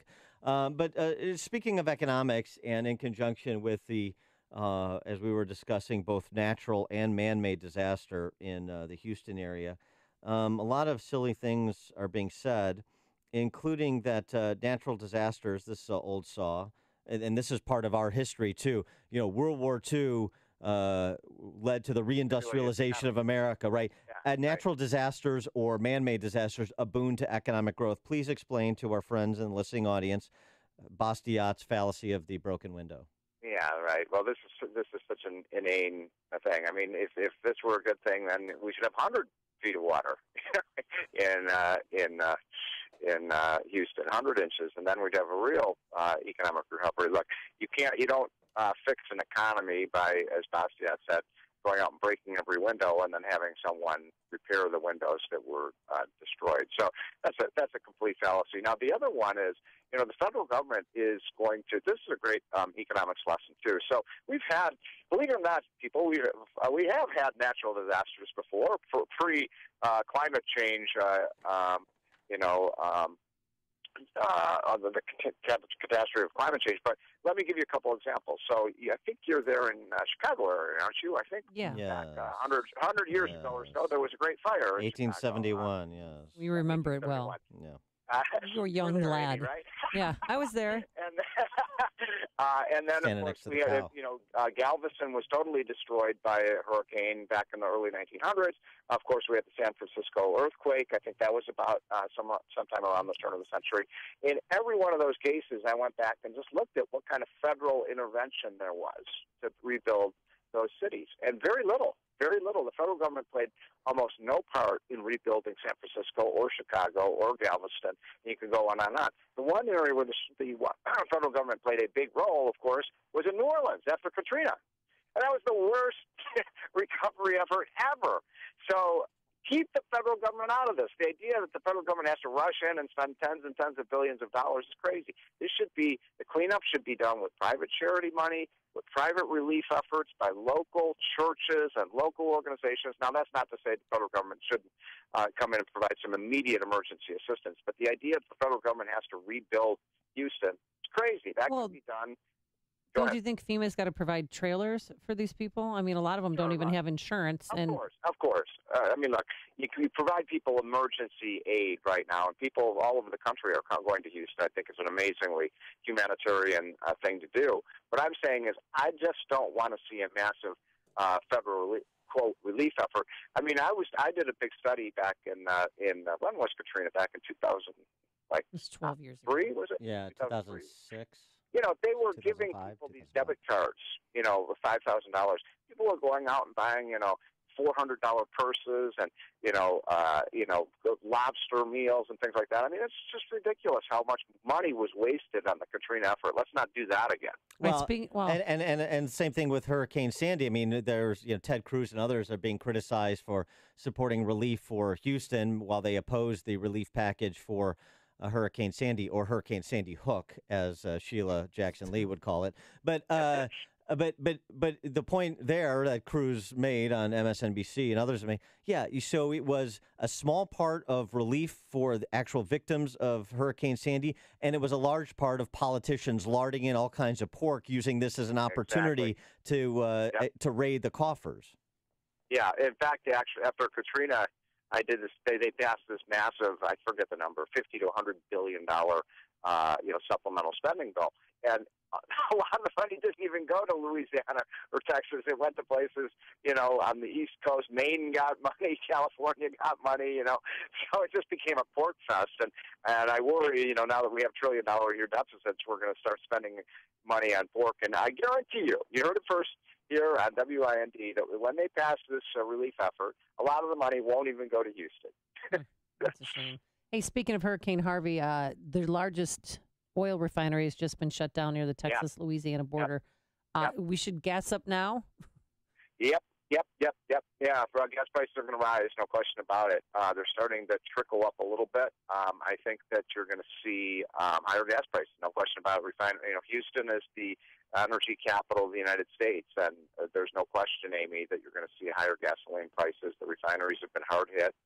That's how you get your gasoline, folks, is from refineries. So I don't know how much, but I wouldn't be surprised if we saw temporarily 30 to 50 cent increase in gasoline prices for a few weeks as we adjust to this terrible crisis. I mean, Houston really is the center of energy development and refinery in this country. So gas up now. I want to get your take on a piece by Joel Kotkin in the New Geography at newgeography.com. He's a Chapman University professor, right? You know Kotkin. This is about Silicon Valley, and it's making its way around because of what he suggests. He says Silicon Valley is going to finish off democracy, or more accurately, our representative republic. He writes, the new hierarchy, talking about Silicon Valley, is narrowing the path to riches or even the middle class. Rather than expand opportunity, the Valley increasingly creates jobs in the gig economy that promises not a way to the middle class, much less riches, but into the rising precariat, part-time conditional workers. The emerging gig economy will likely expand the digitization of retail, which could cost millions of working-class jobs. So we're talking about automation, artificial intelligence, and and the Silicon Valley oligarchs. Do you agree with the concerns he raises? Only partly. I think, look, the whole history of our country is technological progress. I mean, if you want to go back to having millions and millions of more jobs, get rid of, as Milton Friedman used to say, just get rid of tractors on farms, and then we can all work in the fields again, and we'll have plenty of jobs. But what robotics and automation will do is make us richer, and it will mean that that you're going to have more of the jobs that we do in the 21st century will be jobs that are enjoyable, writing music or computer games and things like that involve your brain, not your brawn. Are we going to lose jobs because of this? I mean, look, there is going to be an adjustment. I read a report the other day that 1 out of every 11 male workers, that's you and me, Dan, in America, is employed driving a vehicle. A lot of people listening to the show right now are driving a vehicle. Thank goodness for them. 15 years, most of those jobs won't exist. They'll be driverless cars and so on. But no, I'm not worried about the future. I think the future is the greatest time ever in the history of the world to be alive, with the amazing inventions that are coming in terms of robotics and 3D imaging and all of this stuff that's going to make life on Earth better, and we're all going to get rich on it. So I don't agree with that. I don't agree at all with the politics. Now, the big debate that's going on right now with respect to all of this is, should we have this guaranteed minimum income? I don't know if you guys have been following this. Mm-hmm. You just give everybody, $35,000. It's an interesting debate. Charles Murray, who's one of the strongest conservatives and one of the great minds in our country, has actually endorsed this idea. I worry that if you just start giving away money to people, you're going to just reduce the work ethic, and everybody's going to drop out of the workforce. So, but it's an interesting idea. But Silicon Valley is getting so rich on this. My son just moved out to Silicon Valley. He's one of these brainiac tech whizzes and nerds, and he's paying $2,000 a month for this prison cell in San Francisco. It's amazing the boom in that area. And the question really is, how do we make sure everybody benefits from this? And the idea is everybody should buy stocks. Everybody should get in the stock market. Why don't we privatize the Social Security system and let people put their payroll taxes into owning companies so that we're all owner capitals? Yeah, there's an idea. And another idea is you better be nice to your son, since he's one of the forthcoming oligarchs. I know he's going to be one of these guys who's going to be a billionaire by the time he's 40, and I hope he remembers the little people like myself that helped him on the way up. Dad. All right, Steve Moore, Dad, Wall Street Journal columnist and senior economist at CNN and chief economist at Heritage Foundation. Steve, thanks as always for joining us. Appreciate it. Okay, guys, have a great week. Take care. And he joined us on our turnkey.pro answer line. Hear about the big stories of the day, then talk about them right here on Chicago's Morning Answer on AM 560. The Answer. I had a great idea while we were talking to Stephen Moore. Melania Trump should sell 6-inch stilettos and call them the Hurricanes. And then they should auction off the shoes that she wore yesterday, and the proceeds go to victims of Hurricane Harvey. That's not bad. Huh? That's not bad. Because she took the world by storm with those shoes. A marketing consultant for the First Lady. Yeah. All right. Today's sunshine, a high of 80 degrees. And then tomorrow we're going to have some morning showers. Otherwise, it's going to be breezy and a lot cooler around here, a high of 72. Let's get into our Alarm Detection Systems Traffic Center. A man who always looks good in heels. Here's Jim Talamonte. First time for everything. Hey, good morning. Good morning, Dan. Well, the inbound Kennedy might as well be walking on heels right now. It is just awful. There was an earlier crash at Madison. No recovery in sight. An hour and 20 minutes O'Hare to downtown. 42 minutes from Montrose, 35 in the Express. Outbound 59 minutes to O'Hare. Eden's 26 minutes. Lake Hook to the junction. Outbound 36. The Eisenhower, that's an hour and 11 minutes. Thorndale to downtown. 53 minutes from Manheim. Outbound 54 to Thorndale. Stevenson, an hour 14. 355 to Lakeshore Drive. Outbound 49 minutes. The Ryan, 30 minutes. 95th to downtown. Tri-State, very heavy on the southbound side. 21 to 137. And 190 to the O'Hare Oasis. Northbound, 115th to 31st. Roosevelt to North Avenue. And from the O'Hare Oasis to the Toohey Toll. Reagan Tollway got scattered delays from the Aurora Toll to Naperville and 83 to the Tri-State. Veterans Memorial, very slow. I-55 most of the way to Roosevelt. And from the Army Trail Toll to 290. Jim Talamonte in the Alarm Detection Systems Traffic Center. All right, I have to admit it was an eyesore. The chipping and paint peeling on our front and back porch, it looked awful. But thanks to CertaPro painters, the porch looks brand new. The painters who showed up were professional, respectful. They were done in just a few hours. And when they left, the house looked brand new. They really are the best in the business, and it's not too late to book your exterior painting project. There are several spots open on CertaPro's summer schedule. Here's an idea. Let CertaPro painters transform your home while you're on vacation and return to a freshly painted house. They're celebrating their 25th anniversary this year, and so we invite you to experience the CertaPro difference. For a free estimate, call 1-800-GO-CERTA, CERTA, or visit CertaPro.com, that's Certa with the C. Get that painting project off your to-do list. Each CertaPro painter's business is independently owned and operated. CertaPro painters, we do painting, you do life. Balance of Nature's fruits and veggies. I've had 10 major surgeries, including 3 brain surgeries. And I have extreme rheumatoid arthritis, lupus, and fibromyalgia. And I wanted to let him know that his Balance of Nature have helped boost my immune system so much because I'm on injectable medications for the rheumatoid, and they bring down your immune system. Since I've been taking Balance of Nature, I haven't gotten a cold, nothing.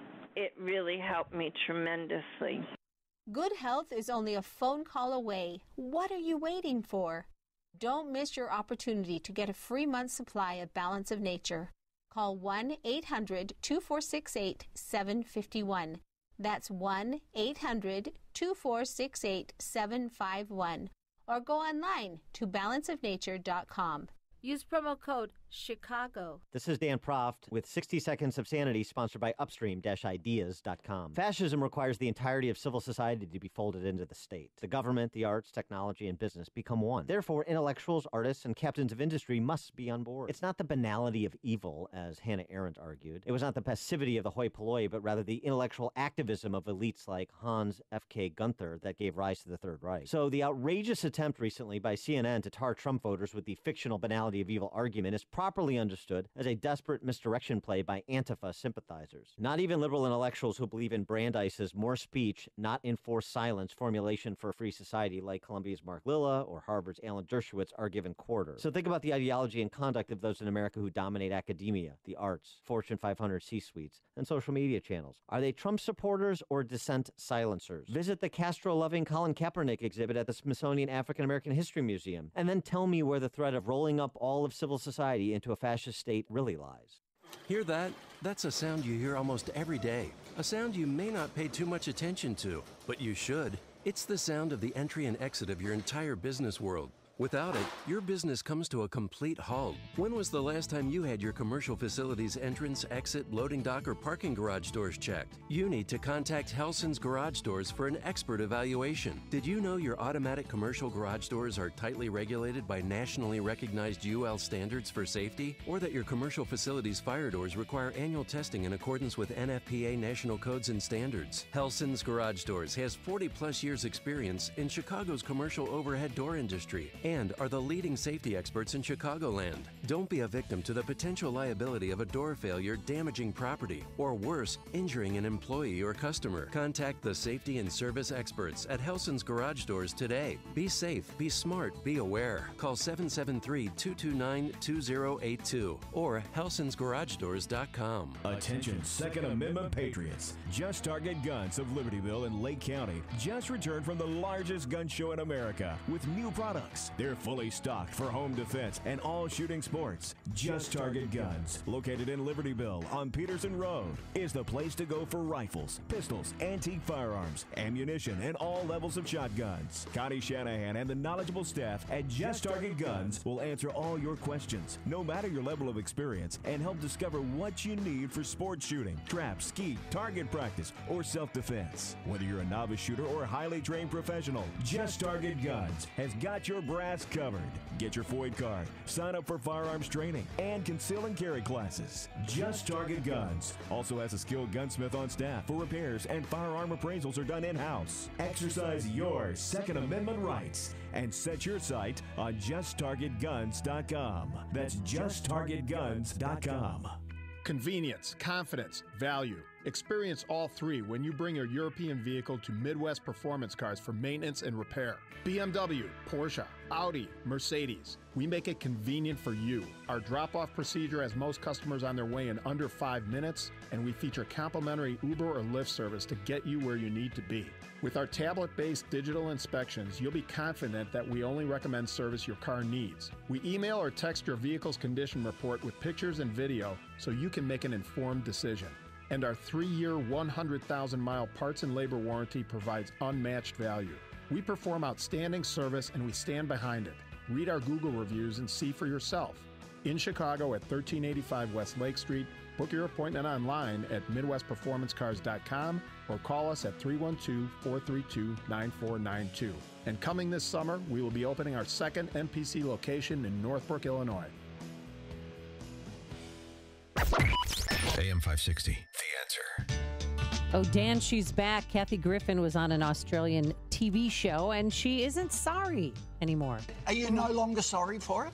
Correct. I'm no longer sorry. The whole outrage was BS. The whole thing got so blown out of proportion, and I lost everybody. Like, I had Chelsea Clinton tweeting against me. Oh, I had horror. friends. Oh, my God. Deborah Messing from Will and Grace tweeting against me. I mean, I lost everybody. And so I have been through the mill. And I also, you know, I didn't just lose like one night on CNN. My entire tour was canceled within 24 hours because every single theater got all these death threats. I mean, these Trump fans, they're hardcore. Yeah, and then she went on to say, These are they so hardcore that they cut off Kathy Griffin's head? I mean, you know, a metaphorical head, she thinks bloody, that and the people that want to kill her, she thinks are Trump fans, but no, they're just crazy. But she also went on to say, President Trump just pardoned Joe Arpaio, who was essentially running a concentration camp in the Arizona desert. No, he wasn't. And she also said that Trump said that there's some good Nazis out there, and he's kicking out young adults who were brought here as kids by their parents. So she says she doesn't have to apologize anymore because he's doing such a bad job in office, that she's taking back her apology. She also has a new tour. Guess what it's called? The Laugh Your Head Off Tour, which is she's going to start. It's an international tour. It starts next week. I'm sorry. What does she do again? She's a comedian. Coming up on Chicago's Morning Answer. Governor Rauner poised to sign school funding deal. What do you think about it at 8:08? And will they raise our property taxes again? And yes. Yes. And later, Cliff May will be here. But first, into the newsroom we go. Here is Mike Scott. Blue skies and sunshine, a full and complete weather forecast coming up after Fox News. Attorney General Lisa Madigan is getting set to sue the city over police reforms with the help of Mayor Rahm Emanuel. Illinois Senate does approve that school funding bill. Chicago's police superintendent getting a kidney transplant today. Anthony Rizzo opens up his checkbook and donates to Lurie Children's Hospital. As his Cubs clip the Pirates, Twins turn back the White Sox. WIND Chicago News Time, 8 o'clock. The flooding gets worse again in Texas. I'm Dave Anthony, Fox News.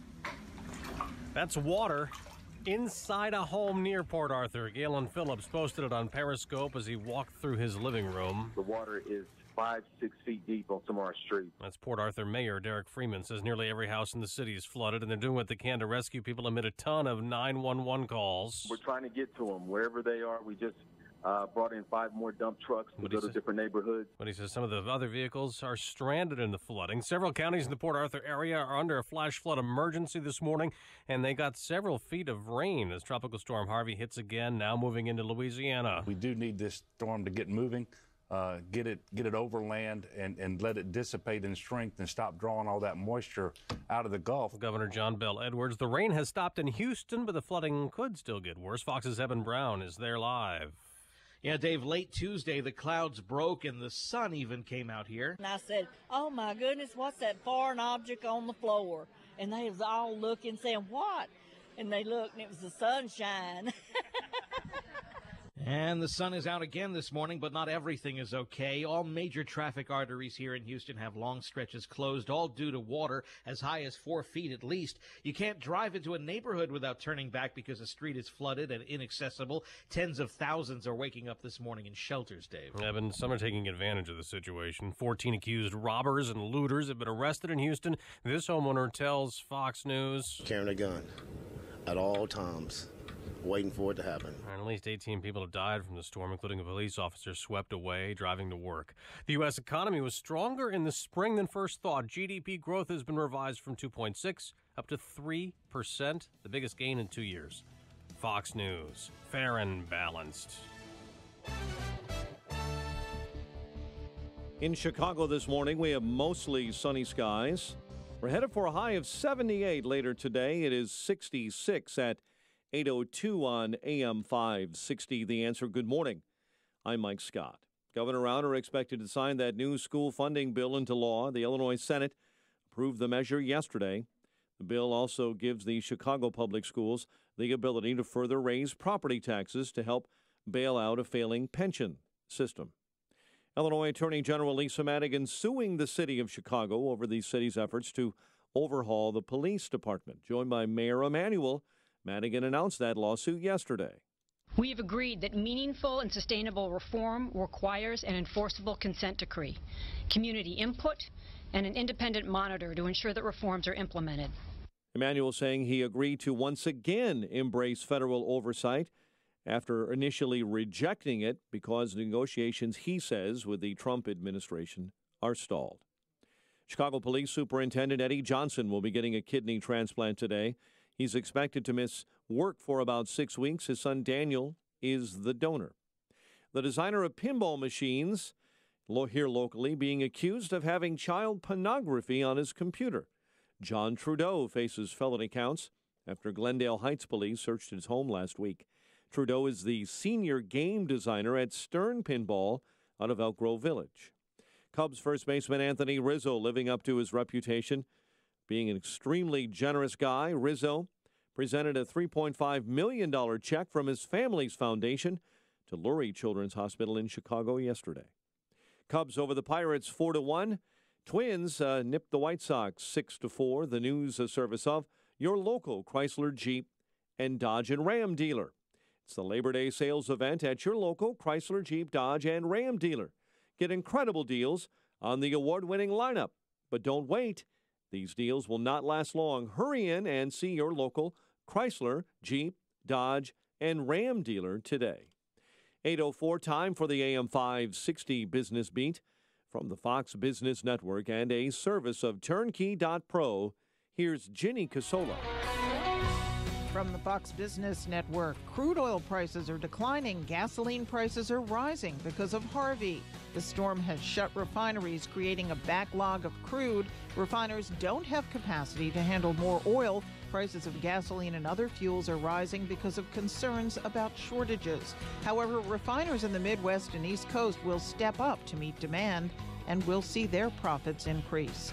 United Technologies, which makes everything from Pratt & Whitney airplane engines to Otis elevators, is getting bigger. The Wall Street Journal says it's ready to purchase airline industry and defense supplier Rockwell Collins for more than $20 billion. Apple shares rose to a record during trading yesterday, topping $163 a share. Research firm IDC is predicting strong demand for iPhones next year. The Dow was up 56 yesterday. With the Fox Business Report, I'm Ginny Cosola. 8:05 and a check of traffic and weather on the way next on AM 560. Can you mow a yard, clean a house, haul off some junk? Then you can make extra money with the Tackle app. Tackle is an amazing new app that connects people who can perform small jobs with customers who need them done. Signing up is easy, so become a Tackle provider today. Go to tackle.com to join. That's TAKL.com. As a Tackle provider, you can be your own boss, set your own hours, and make great money. Go to TAKL.com today. Men, if you're like me, you appreciate the feeling of a smooth, clean shave, but you're tired of paying $32 for new blades. Stop messing around with those generic razors and start shaving with Harry's for half the price. Harry's is so confident in the quality of their blades, they'll send you their most popular shave set, shaving cream, and post-shave balm for free when you cover shipping, a total value of $20. Just go to harrys.com now and enter code 0707 at checkout to redeem your shave set. That's harrys.com, code 0707. You love your trees. They're a primary source of beauty that greatly increases your property value. But damaged limbs and trunks due to weather, insects, and age can make trees a serious liability to your property and neighbors. Access Tree Service has the proven experience to evaluate your tree's health and decide if pruning or removal is the best option. They excel in all aspects of tree removal, tree trimming, stump removal, hedge care, plus stone and mulch to beautify your property. With over 40 years of combined experience and a staff of licensed, bonded, and insured arborists, they provide proof of insurance prior to starting your job and focus on the safety of your valuable property as priority number one. And thorough cleanup is guaranteed. Call Access Tree Service today for your free in-person on-site estimate, 708-279-7602, or visit accesstreeservice.com. Access Tree Service, Southern Chicagoland's trustworthy tree service, 708-279-7602, or accesstreeservice.com. 8:07. Let's get a check of the roads now. Alarm Detection Systems Traffic Center time. Here's Jim. Mike, we're seeing heavy delays on westbound I-80 from 355 to 30, Briggs to Richards, then I-55 to Shepley. Got a rollover crash, 4 vehicles involved, one of them is upside down. 8094 has big westbound delays from I-65 to Klein Avenue. Eden's 24 minutes, Lake Cook to Montrose, outbound 35. The Kennedy delay started Harlem. It is an hour and 20 minutes, so O'Hare to downtown, 42 minutes from Montrose, 35 in the Express, outbound 59 to the airport. The Eisenhower, an hour and 21 minutes, Thorndale to downtown, 57 minutes from Manheim, outbound 55 to Thorndale. Stevenson, an hour and 14 minutes, 355 to Lakeshore Drive, outbound 49 minutes. Ryan, 30 minutes, 95th to the Loop, southbound Lakeshore Drive, heavy, Bryn Mawr to North Avenue, northbound Soldier Field to Balboa, and also Bryn Mawr to Hollywood. Southbound Tri-State delays are from 21 to 176. Then from the Adams Tollway, the O'Hare Oasis. Northbound 115th to 31st, and from the Reagan Tollway up to the Toohey Toll, Veterans Memorial jammed. I-55 most of the way to Roosevelt, and from the Army Trail Toll to 290. Traffic answers when you need them most. I'm Jim Talamonte. AM 560, The Answer. Chicago's Morning Answer continues next. Your official Chicagoland weather forecast. We get the latest this morning with our meteorologist, Alex Robb. Today, sun and some clouds with a high of 80. Increasing cloudiness tonight with a low of 65. A shower in the area tomorrow morning. Otherwise, clouds giving way to some sun, breezy, not as warm tomorrow with a high of 73. I'm Alex Rabb on AM 560, The Answer. Currently 66 at O'Hare, 66 at Midway, and 68 along Chicago's lakefront. Your next news update is at 8:30.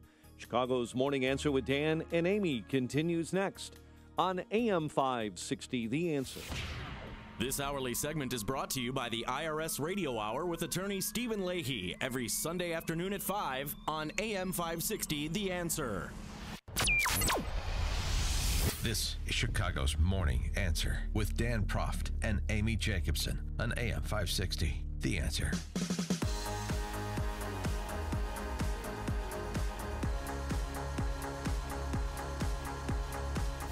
Top of the morning, Dan and Amy. So, Governor Rauner is going to sign a school funding bill, I believe today, that was passed in the House on Tuesday, passed in the Senate.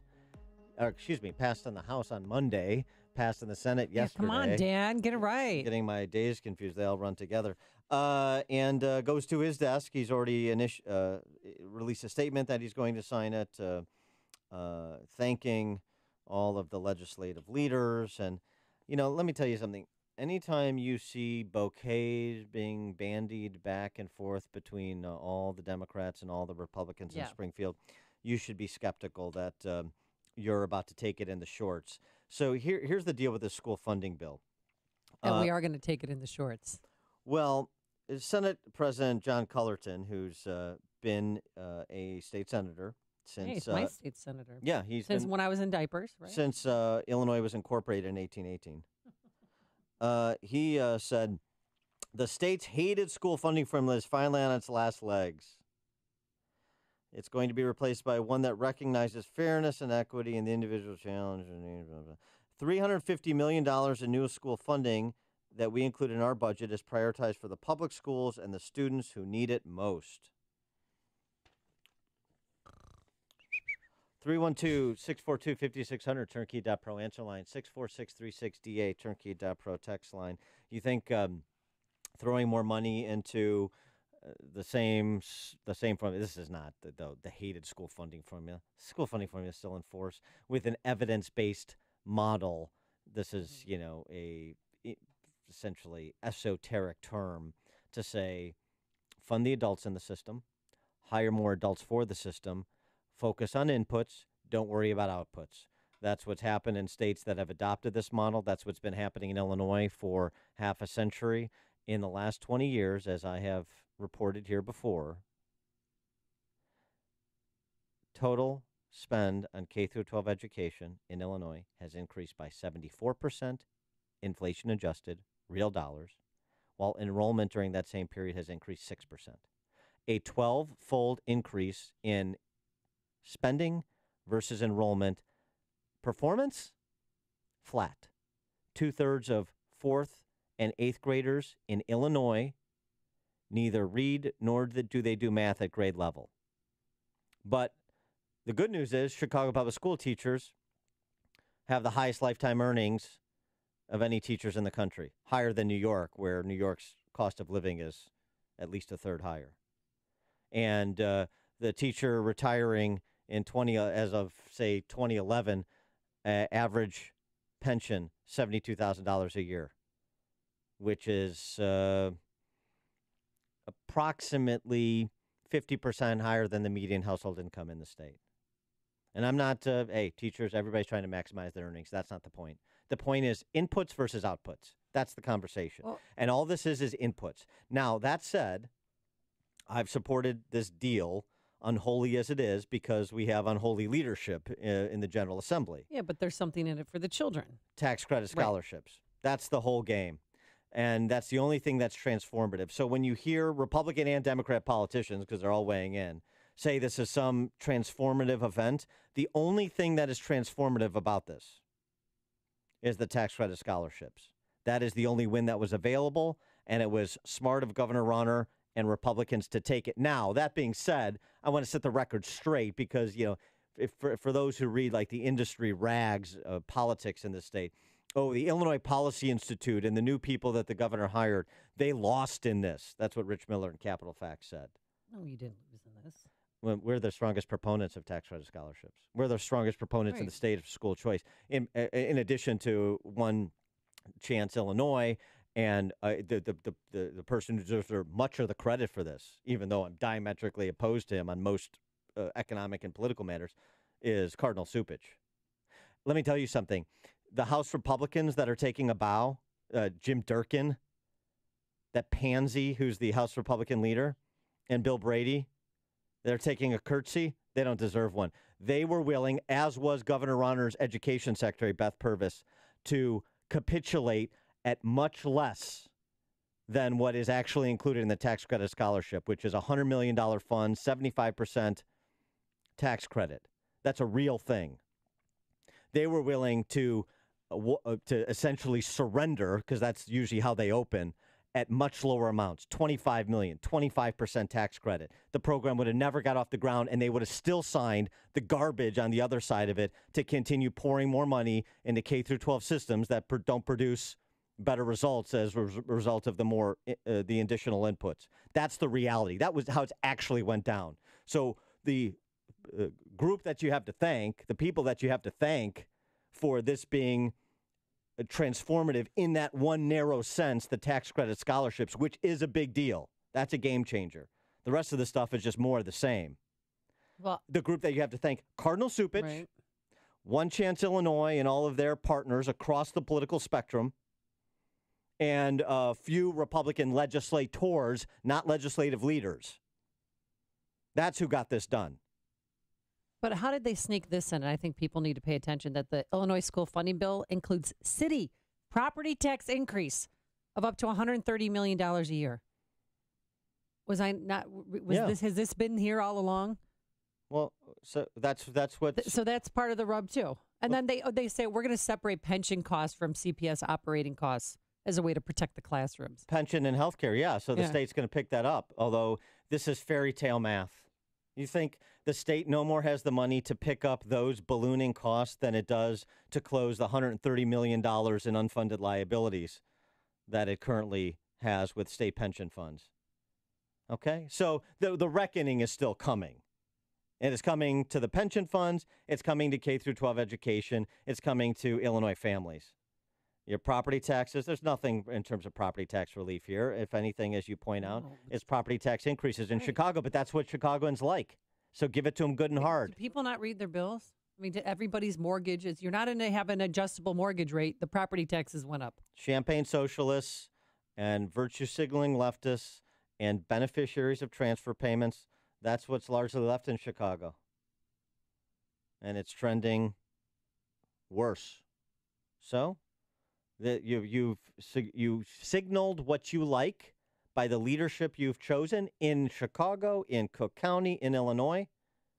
So to get anything that is structural reform in nature, which tax credit scholarships are, it's legacy stuff we're talking about, is a minor miracle.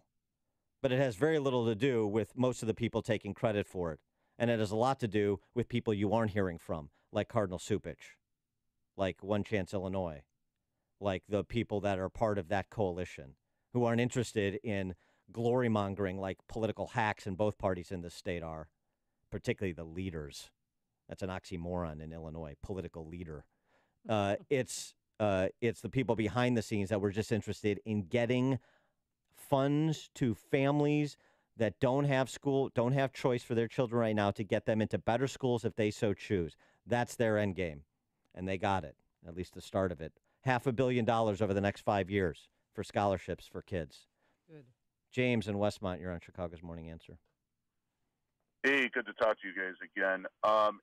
My question was, who qualifies for these tax scholarships? They have two kids, one in high school, one in grade school, both Catholic schools. Yeah. So I know, and it does, and trust me, we're feeling the pinch, but I'd rather, sacrifice and send them to, them getting a real education versus what the, even in my hometown of Westmont, they're relatively decent schools, but, it's just hard to trust it. You know what I mean? Mm-hmm. Because my daughter does very well.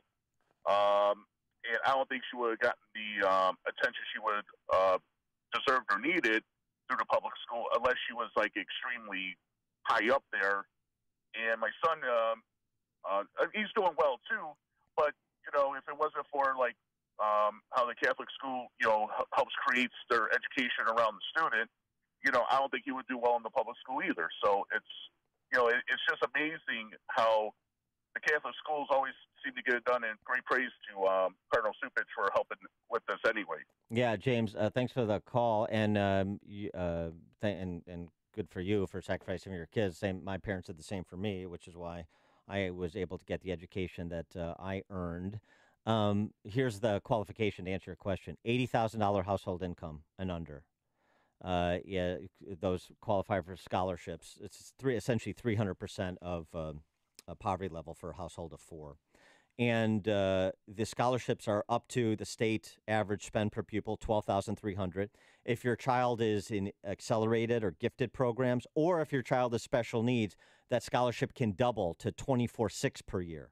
So we're talking about real dollars here that provide access to a lot of really good schools, or get you, a long way home to a lot of good schools, whether it's, my alma mater, Bennett out in the burbs, or St. Ignatius, or Northridge Prep, or all kinds of good schools that are denominational and non-denominational. So this is that's essentially the bottom line qualification, and then there'll be a lot of marketing done by scholarship granting organizations, nonprofits, so that people know how to kind of access these scholarship opportunities once the legislation is signed into law. Thanks for the call, James. Appreciate that. Bob in Dundee. Hey guys, I listen to these guys on TV. All they talk about is this is for the kids. So how are we going to make the kids better? But I'm just yanking your chain a little bit, Dan. What I want to know is there a way we can get a referendum on the ballot that says if you are a public servant paid by the taxpayer, that you have to send your kids to public school? You do not have the option. Yeah, right. So that'll get the problem fixed real fast. The same with Obamacare. President Trump would sign an executive order putting all of Congress on the Affordable Care Act. That would get fixed real fast. Thanks for the call, Bob. I mean, right, we can't do that, but you underscore an important point where, depending on whose research you believe, 40 to 50% of Chicago public school teachers send their kids to private school, which says two things: something they know about their neighborhood school, and the fact that they have the resources to do it. Glenn in Holland, Michigan. Yes. Oh, thank you for taking my call. Everybody has to realize that there is a huge movement going on, and it's called homeschooling. I'm not Amish, and I'm not religious. Okay. But in the information age that we have the internet, and we have all information available to the kids, both sides. My kids are both homeschooled now. They were in public school. You only can move along as fast as the stupidest kid in the school. My daughter is now a junior. She's already taking college-level classes. My one daughter's a freshman in high school. Year-wise, she's already taking college-level courses. Parents have to take responsibility. We have the resources, Khan Academy. We've got all sorts of things. YouTube. It's amazing what these kids have now. Yeah, thanks for. I'm sorry. Go ahead. So, parents have to take responsibility for the kids, and if your kids get into college-level courses faster, that replaces the scholarship. My daughter will have 2 years of college, and she'll be done. And my youngest, she'll have 1 year, and she'll have a 4-year degree. Thanks for the call, Glenn. Yeah, and I mean, ultimately, this is going to come to the college level too, because families are not going to go into Hawk for hundreds of thousands of dollars to get an education they can get through the Khan Academy online. You know what I mean? Exactly. David and Skokie, you're on Chicago's Morning Answer. Hey, good morning, Dan. Good morning, Amy. I don't fully understand and grasp this scholarship program that they're rolling out within this school funding bill. One thing I don't understand is if they're going to pay for it from hiring taxes, this is another example of them raising taxes, taxing the rich or the 1% people that actually we're not eligible for these scholarships. Pay for some, lower income kids. No, that's not how it works. The tax credit scholarship fund is voluntary contributions from individuals and corporations up to $100 million, and you get a tax credit for making a voluntary contribution. So this isn't an imposition. This is an opportunity for those who want to contribute, get a tax credit, and those funds are used to fund scholarships for lower to middle income, the kids of lower to middle income families. So it's not a tax increase to fund the fund. So where's the tax increase coming? What the tax increase is coming to fund the public schools. Public schools. Oh, great. Wow. Yeah. All right. Well, thanks. Just for the city of Chicago. Thanks, David. The entire state. Oh, but you can be rest assured that property taxes are going to continue to go up at a 45-degree clip in your community. It's not just going to be Chicago, and rob you of your home equity and essentially seize your property from you over time, because that's what's happening in Illinois. You can rest assured that's so when not they say that's city that's property unabated. tax increase. It's going to be the whole. Yeah. Well, sure. I mean, $30 billion. I mean, that's the whole thing too. Colton, $350 million in new school funding. Last year, all dollars in, we spent nearly $30 billion on K through 12 education. I mean, I told you what the increases are over 20 years, and what are we getting in return? Nobody cares. Okay. Jeff in Berwyn, you're on Chicago's Morning Answer. Greetings. The Sun-Times had an article 4 days ago about the top-paid Chicago city workers. 1 in 3 make over $100,000 a year. Yeah. And 36 of them make more than Tinkerbell's salary of $216,000. But here's the kicker: the top city worker, the aviation commissioner, Ginger Evans, makes $400,000 a year. Now, correct me if I'm wrong, but I don't think the 4-star general that runs the United States Air Force makes even half of that. Yeah, I mean, thanks for the call, She didn't Jeff. even show up around Midway Airport for a meeting on noise abatement. I mean, she gets paid all that. She didn't even show up. Sent one of her flackies. Right, and those and you know what those pensions are? You're talking about pensions that are $5-10 million present value, and it's not just the city of Chicago. Take a look at your local school superintendent salaries, why don't you? In the suburbs, downstate. We've reported on this. They are multiples of the median household income. Pick a community, any community. Steve on the south side. Hey, good morning. The state just expanded their reach and control over millions of poor families because they're going to control all these grants and where and how they can spend this money. No. So to me, it's just a huge power grab. It's not. Their scholarship granting organizations are nonprofits. It's not government control.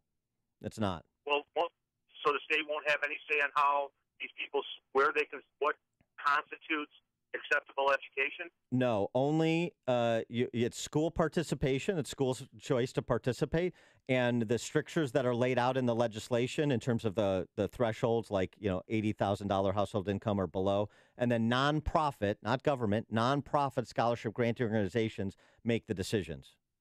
Gotcha. Okay. Thanks, Steve. Listen to podcasts of Dan and Amy from the AM 560 mobile app. Download it today at 560theanswer.com/mobile. Hi, I'm Lex Howard, CEO of Balance of Nature. I occasionally take new customer calls, and too often people tell me that they have heard our advertisements for years. If Balance of Nature is not currently being delivered to your doorstep, start now and begin experiencing the benefits of Balance of Nature in your life. Call and see how you can get your free month's supply. I noticed a difference in the first month. I got rid of most of my other vitamins. I feel pretty good, even though I'm an old guy, 77. I think it's doing great. I just feel good. I just believe they're really what they say they are. Good health is only a phone call away. What are you waiting for? Don't miss your opportunity to find out how to get your free month supply of Balance of Nature. Call 1-800-2468-751. That's 1-800-2468-751. Or go online to balanceofnature.com. Use promo code Chicago.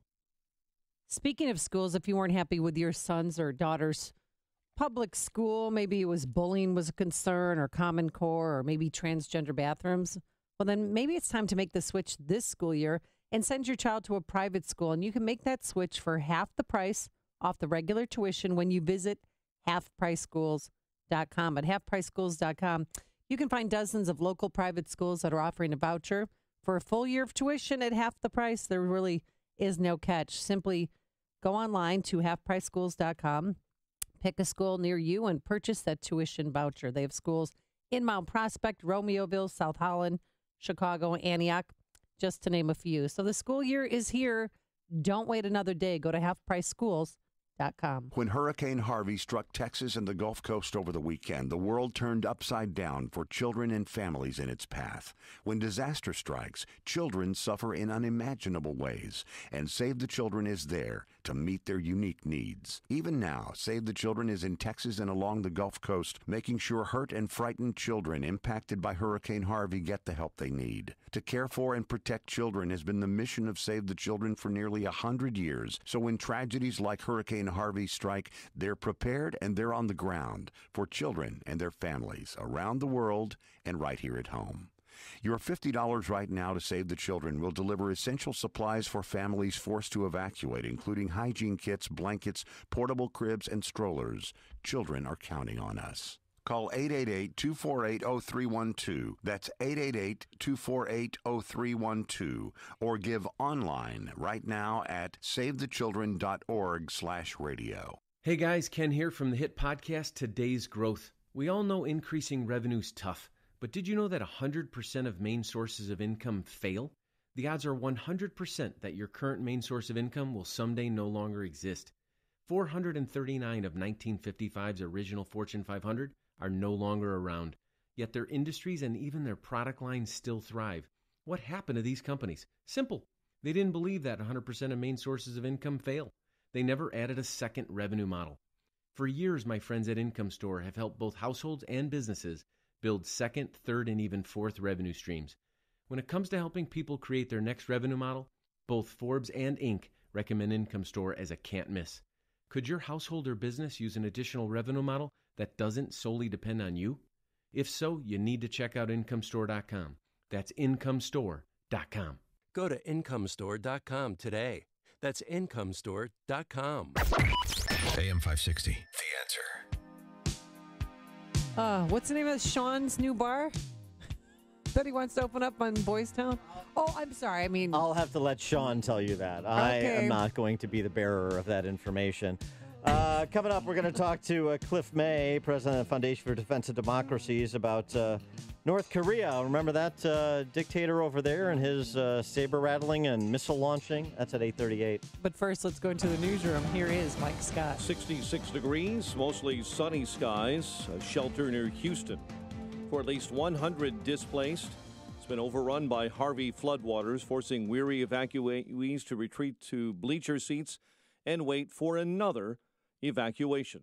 Jefferson County Sheriff's Deputy Marcus McClellan saying that the Bowers Civic Center in Port Arthur was inundated overnight due to overwhelming rainfall in nearby overflowing canals.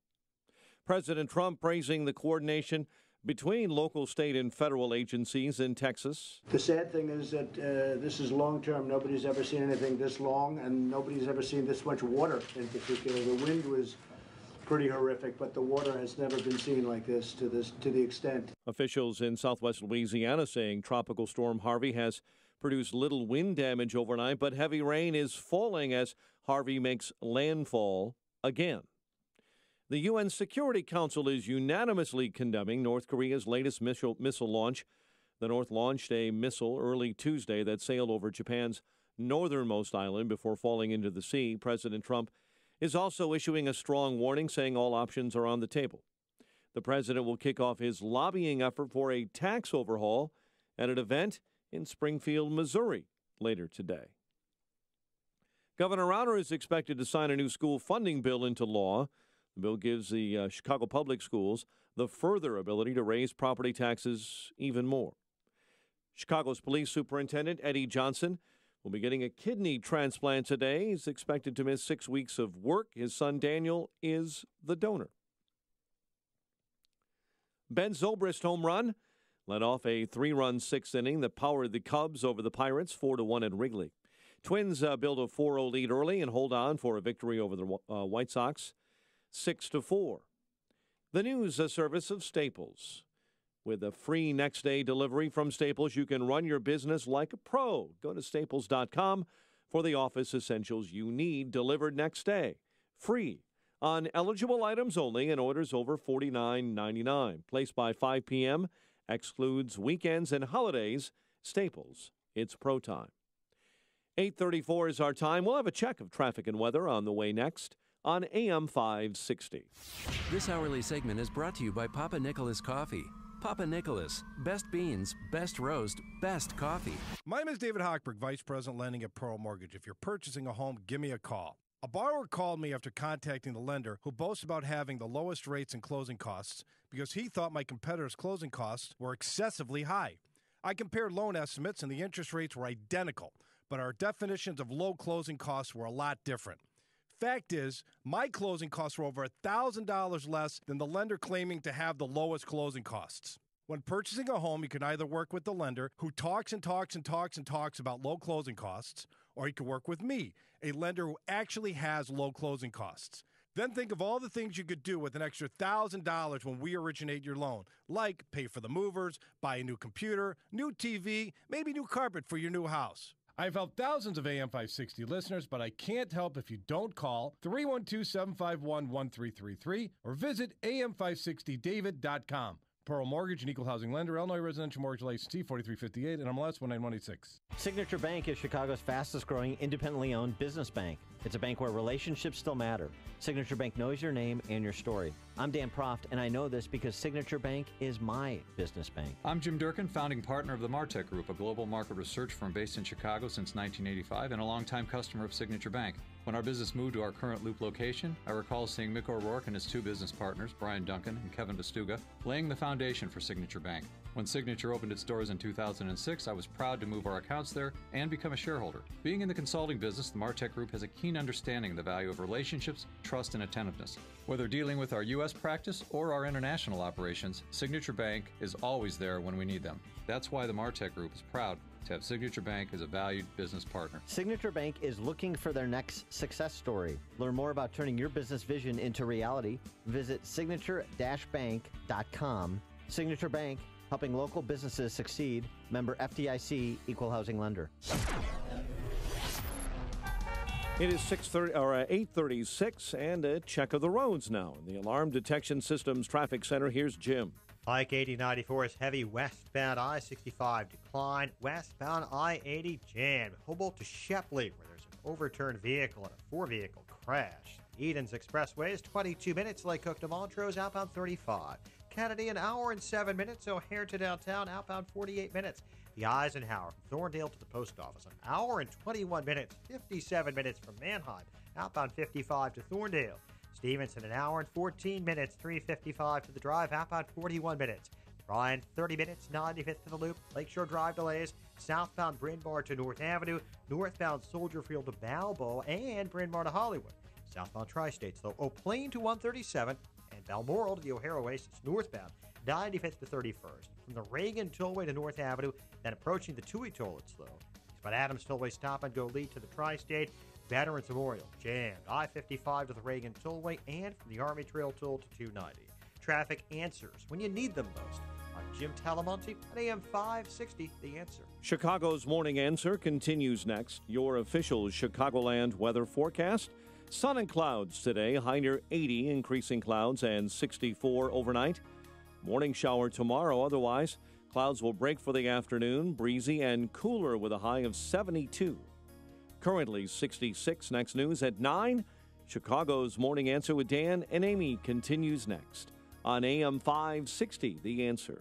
Are you sure your business is being seen online? Visit beingseen360.com to discover how being seen online can improve traffic, leads, and sales. beingseen360.com. Chicago's Morning Answer with Dan and Amy continues now, and make sure to stay tuned to catch me, Mike Gallagher, coming up at 9, only on AM 560, The Answer. Dan and Amy, Brock Long, FEMA director, is giving an update on the federal government's response to Harvey right now. A little bit earlier, Joel Osteen, who had come under fire for not opening his megachurch in Houston to those seeking shelter, responded to what actually went down versus what the press had reported about his decision-making. The church has always been open. Our doors, we received shelter victims just the first day or two, But there was a time, Chris, that the place was flooded. That's not a true statement, people that say that. We have floodgates right behind me over to the right, and it was within a foot of that. So there was a safety issue the first day or two. I mean, you're seeing, you know as well as I do, this was a huge storm. So, but the idea that we wouldn't receive people, I mean, we've been here in this community for 60 years. In Allison, Tropical Storm Allison, we housed 3,000 people. So we've always been open. There's a big shelter 4 miles away, the city shelter that has all the dormitories. Once they filled up, people started coming here. But how this notion got started that we're not a shelter and we're not taking people in is a false narrative. Okay. All right. That's his response.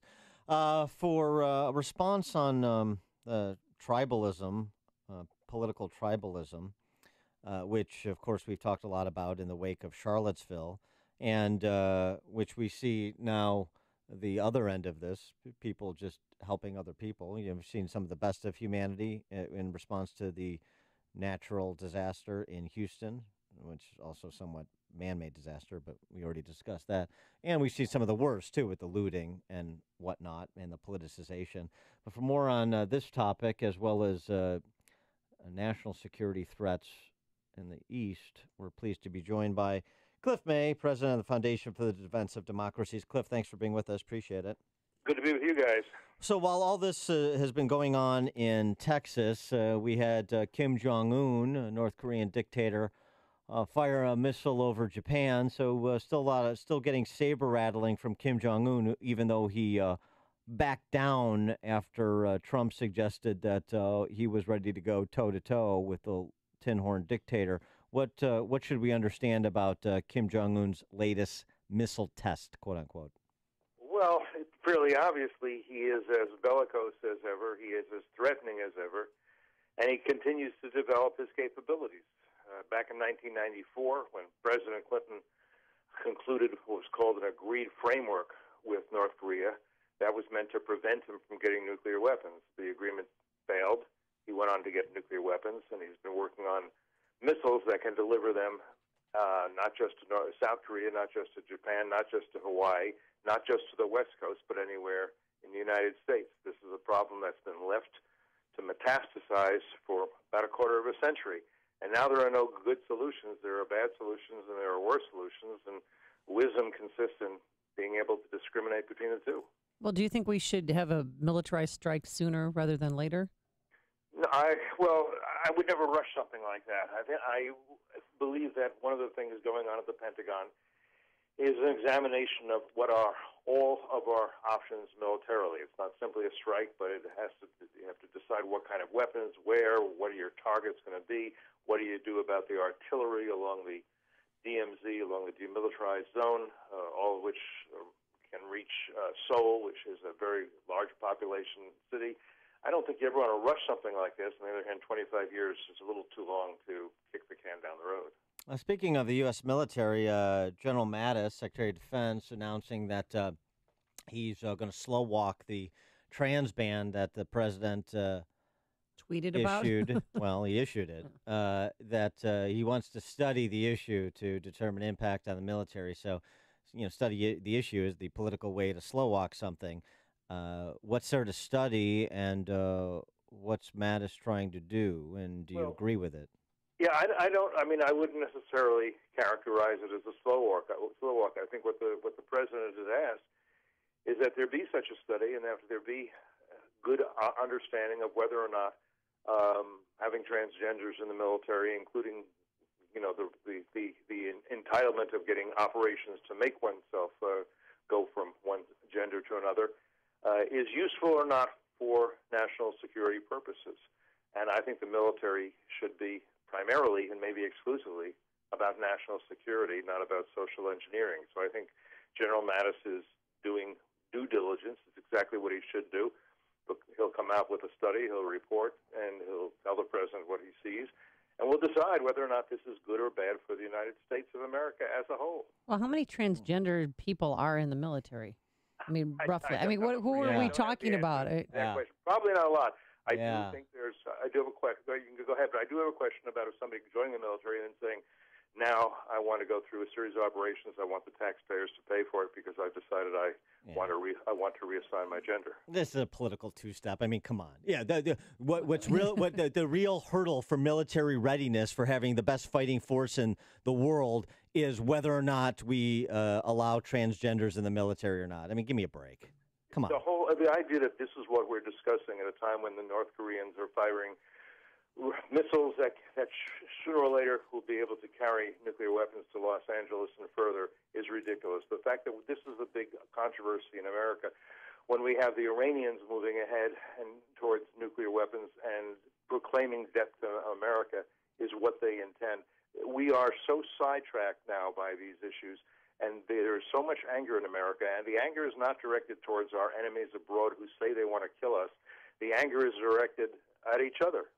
It's really astonishing, and I'm sure our enemies are mightily encouraged by what they see happening here in the U.S. This is exactly what they want and exactly what they figured that would happen here. Well, it's because the left is on the advance when it comes to changing over American culture, and some people aren't down with that. So that's what happens. I think that's quite correct. You have the Nazis saying they want only one race, the whites, to rule. You have the left saying they want rights to be dependent on which victim group you're in, and certain groups will be considered privileges and their rights will be taken away. This is not what America was founded on. On the other hand, those same people on the left you're describing, they say, oh, the founders had slaves, therefore we should not have any respect for them. We should tear down their statues, not just statues of Robert E. Lee, but as you've seen, there have been statues of Abraham Lincoln vandalized. We've had a minister in Chicago calling for George Washington name to be taken off everything, I guess, including the capital city. This is where we are, and it's a very bad place to be in the midst of what I believe to be a global conflict being fought against America and the West by very serious enemies. Well, this dovetails with your piece about the politics of grievance and revenge, and you make the point that the modern terrorists are revanchists, like Putin is. Their motivation is to reverse historical territorial losses, and this is part of what we need to understand if we're going to be effective in turning them back. Exactly. This is my column from last week in the Washington Times. Revanchism is a word you don't hear used very much anymore, used to a great deal. But when you see what happened, for example, in Barcelona, and you see what the Islamic State said about it, they said they wanted to fill the hearts of the crusader with terror in the land of Andalusia. In other words, there are various places that once were conquered by Muslim armies that these people, the Islamists, the jihadists, believe they must take back from Christians, from Jews, from Hindus. I'm talking now about Barcelona, I'm talking about Palestine, I'm talking about Kashmir, and that's what they're fighting for. Now, some people who find the talk about the ideology of Islamism disturbing, some people who don't like to talk even more about the theology that underrides that ideology, understand what this is also about. It's about revanchism. It's about conquest. One of the probably the oldest impulse there is in the world. All right. He is Cliff May, president of the Foundation for the Defense of Democracy. The piece that you want to check out, Replacing Patriotism with Tribalism, as he said in the Washington Times. You can also get it at defenddemocracy.org, which is his organization's website. Cliff, thanks as always for joining us. Appreciate it. Thank you. And he joined us on our turnkey.pro answer line. There's only one radio show in Chicago talking about today's biggest stories and telling you what they really mean. That show is this one, Chicago's Morning Answer on AM 560, The Answer. Coming up on Chicago's Morning Answer, guess who's going to appear with Chris Kennedy for a fundraiser? But first, here's your forecast. Sunshine, as you can see outside, just a beautiful day. Warm, a high of 80 degrees. Then tonight, the cool's going to come in. We're going to have increasing cloudiness, a low of 64. And tomorrow, we're going to just barely make it into the 70s. It'll be breezy, and we'll have clouds. Now let's go into the Alarm Detection Systems Traffic Center to a man who's always a bit of sunshine. Here's Jim Telemonte. Thanks, Amy. Good morning. Wish I had some more sunshiny news on your inbound Kennedy. Delay started Harlem. It is an hour and 7 minutes from O'Hare to downtown right now. 41 minutes from Montrose, 34 in the Express. Outbound 48 minutes to the airport. Edens, 21 minutes. Lake Cook, Kennedy. Outbound it's 30. The Eisenhower, an hour and 15 minutes. Thorndale to the post office. 52 minutes from Mannheim. Outbound 48 to Thorndale. Stevenson, an hour and 14 minutes, 3:55 to the drive. Outbound, 41 minutes. Ryan, 25 minutes from 95th to the Loop. Southbound Lakeshore Drive, still really heavy. Bryn Mawr to North Avenue, 38 minutes from Hollywood to Monroe. Southbound Tri-State, still Balmoral, the O'Hare Oasis. Northbound 95th to 31st. From the Reagan Tollway to North Avenue and around the two-week toll. Adams Tollway, there's a delay. Lead to the Tri-State and the Veterans Memorial. Still jammed. I-55 to the Reagan Tollway and from the Army Trail Toll to 290.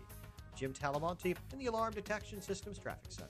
Acme Home Insurance. Yes, I'd like to make a claim. What are you wanting to claim, sir? My air conditioner broke down. Sorry, but your home insurance doesn't cover air conditioner breakdowns. So what do you cover? Home damage from things like earthquakes, volcanoes, a zombie apocalypse. A zombie apocalypse? But that'll never happen. But if it did, you'd be covered, sir. But not my air conditioner? I'm afraid not. But his air conditioner could have been covered with a home warranty from American Home Shield. We cover major components of air conditioners, plus 20 other home systems and appliances, like electrical systems, plumbing, refrigerators, and more. For valuable free information, call 1-800-400-6096. Homeowners insurance can cover what might happen. Zombies are coming!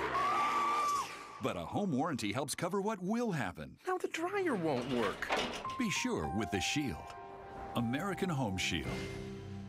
For valuable free information, call 1-800-400-6096. That's 1-800-400-6096. 1-800-400-6096. Are you stuck in a bad home mortgage? Well, join the club that has about 10 million other American families. But I may be able to help you. My name is Lou Bridges. I'm an attorney with the law firm of Lou Bridges & Associates. We've been helping distressed homeowners like you for over 8 years now. Give us a call. We provide free consultations. I guarantee you it will not be a sales pitch. We will give you our honest legal analysis, counsel, recommendations, and advice regarding your options. We are experts in doing loan modifications successfully. We know the regs. We understand the process. Most importantly, we don't take no for an answer. We fight. We are prepared, and we win. We save houses. We make houses affordable. So if you want to keep your house affordable, contact us. Go to bridgeslaw.net or call 224-513-1231. That's 224-513-1231. Remember, people, never give up the land. Fight for truth and justice. You do that, I guarantee you'll never be alone in this country. Finding great people to hire can be like, well, trying to find a needle in a haystack. Tired of it? It's time to try ZipRecruiter, where 80% of employers who post a job on ZipRecruiter get a quality candidate through the site within one day. How? Using powerful technology, ZipRecruiter matches your job to the right candidates fast. So, while other companies might deliver a lot of hay, only ZipRecruiter finds you the needle in the haystack. And right now, you can try ZipRecruiter free. Just go to ZipRecruiter.com/talkradio for your free trial. ZipRecruiter.com/talkradio. Hi, I'm Jim McCann, chairman of 1-800-Flowers.com and co-founder of Smile Farms. With nearly 80% of adults with developmental disabilities being unemployed in the United States, we decided to try and do something about it. Smile Farms makes a positive impact on the lives of those with special needs by creating meaningful work experiences at local farms and greenhouses. To find out how you can make a donation and change your life, visit smilefarms.org. That's smilefarms.org. When you have sleep apnea, traveling can be a real drag because you have to drag your big, bulky home CPAP device with you everywhere you go. But not anymore. Now you can travel easily and sleep comfortably anywhere thanks to Transcend, the world's very first mini CPAP. And right now, you can try Transcend absolutely risk-free for 10 restful nights. So call now, 1-800-600-3585. Our smallest and most advanced portable design ever, Transcend is as small as a soda can and weighs less than a pound. You can even add a battery that's as tiny as a deck of cards. Transcend is so incredibly small and light, you can easily fit it in your briefcase or purse to use anywhere you go. It's FAA compliant too, so you can even sleep comfortably while flying. Now you can enjoy the freedom to sleep comfortably anywhere. But don't delay. To receive your 10-night in-home trial, call minicpap.com now. 1-800-600-3585. Again, that's 1-800-600-3585. Message and data rates may apply. Please don't text while driving. Do you know the top 3 promotional items for driving new customers? We do. Do you know how to make your logo come alive and magnetically attract new, long-lasting customers? We do. And do you know how to ensure your logo is delivered on the right promotional items on time at a great price? We do. 100% satisfaction guaranteed. Who are we? We're 4imprint. the nation's leading team to make your logo shine on your choice of thousands of promotional items. And right now, we want to share with you, for free, the top 3 promotional items for driving new customers. Discover them now by texting TOP to 642-642. Let us show you what a difference the right promotional items can make to help grow your brand. With 4 Imprint, you'll get high-quality products, exclusive items, popular brands, on-time delivery, and outstanding customer service. That's what we do. Discover the top 3 promotional items for driving new customers by texting TOP to 642-642.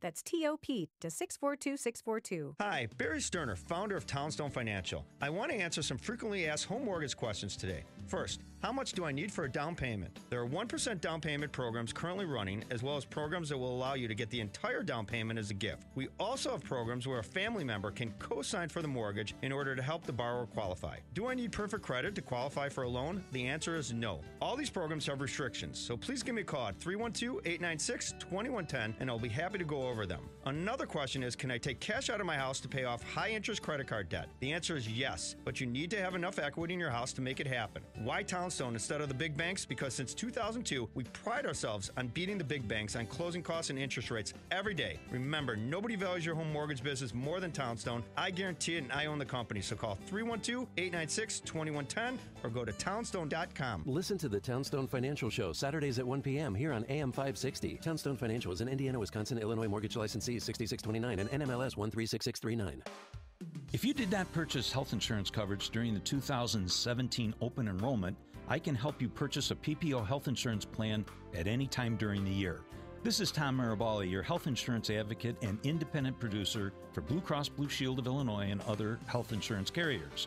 If you are between the ages of 19 and 64, you are automatically paying for maternity coverage whether you want the coverage or not.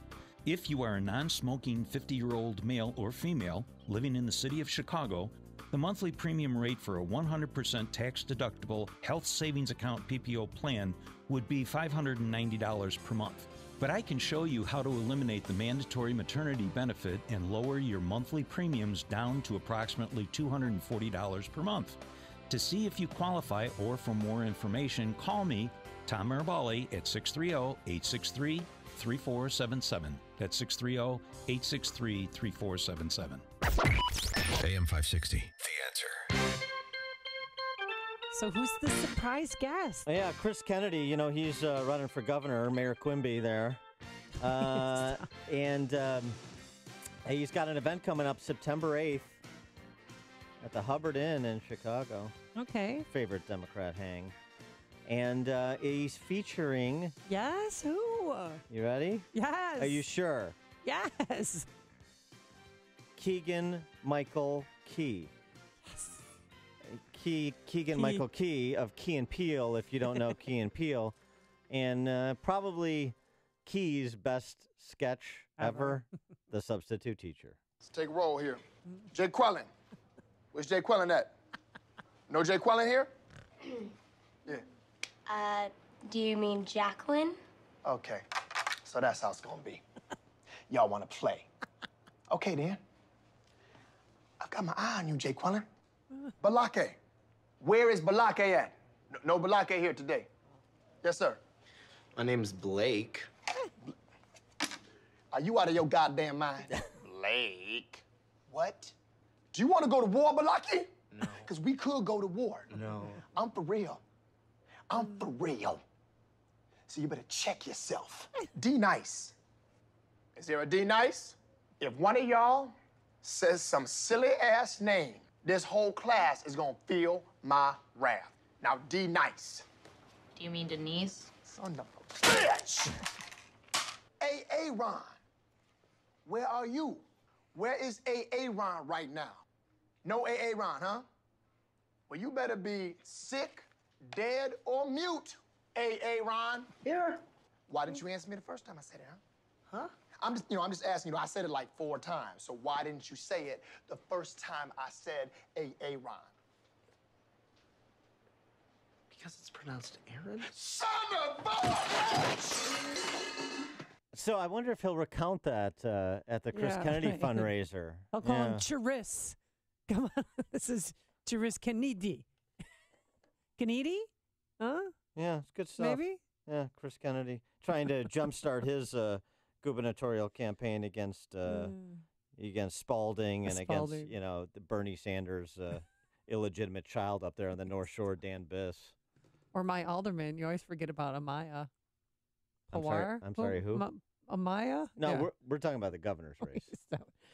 Thanks so much for making us part of your morning. Thanks to Justin Kosick, our technical director, and Keith Conrad, our executive producer. We'll see you back here tomorrow morning at 5 a.m. Now let's go into the newsroom. Here is Mike Scott. Amy and Dan, here are the stories we're watching at this hour. Attorney General Lisa Madigan sues the city of Chicago over police reforms, but has the mayor on her side. Joliet woman and her twin daughter suffered gunshot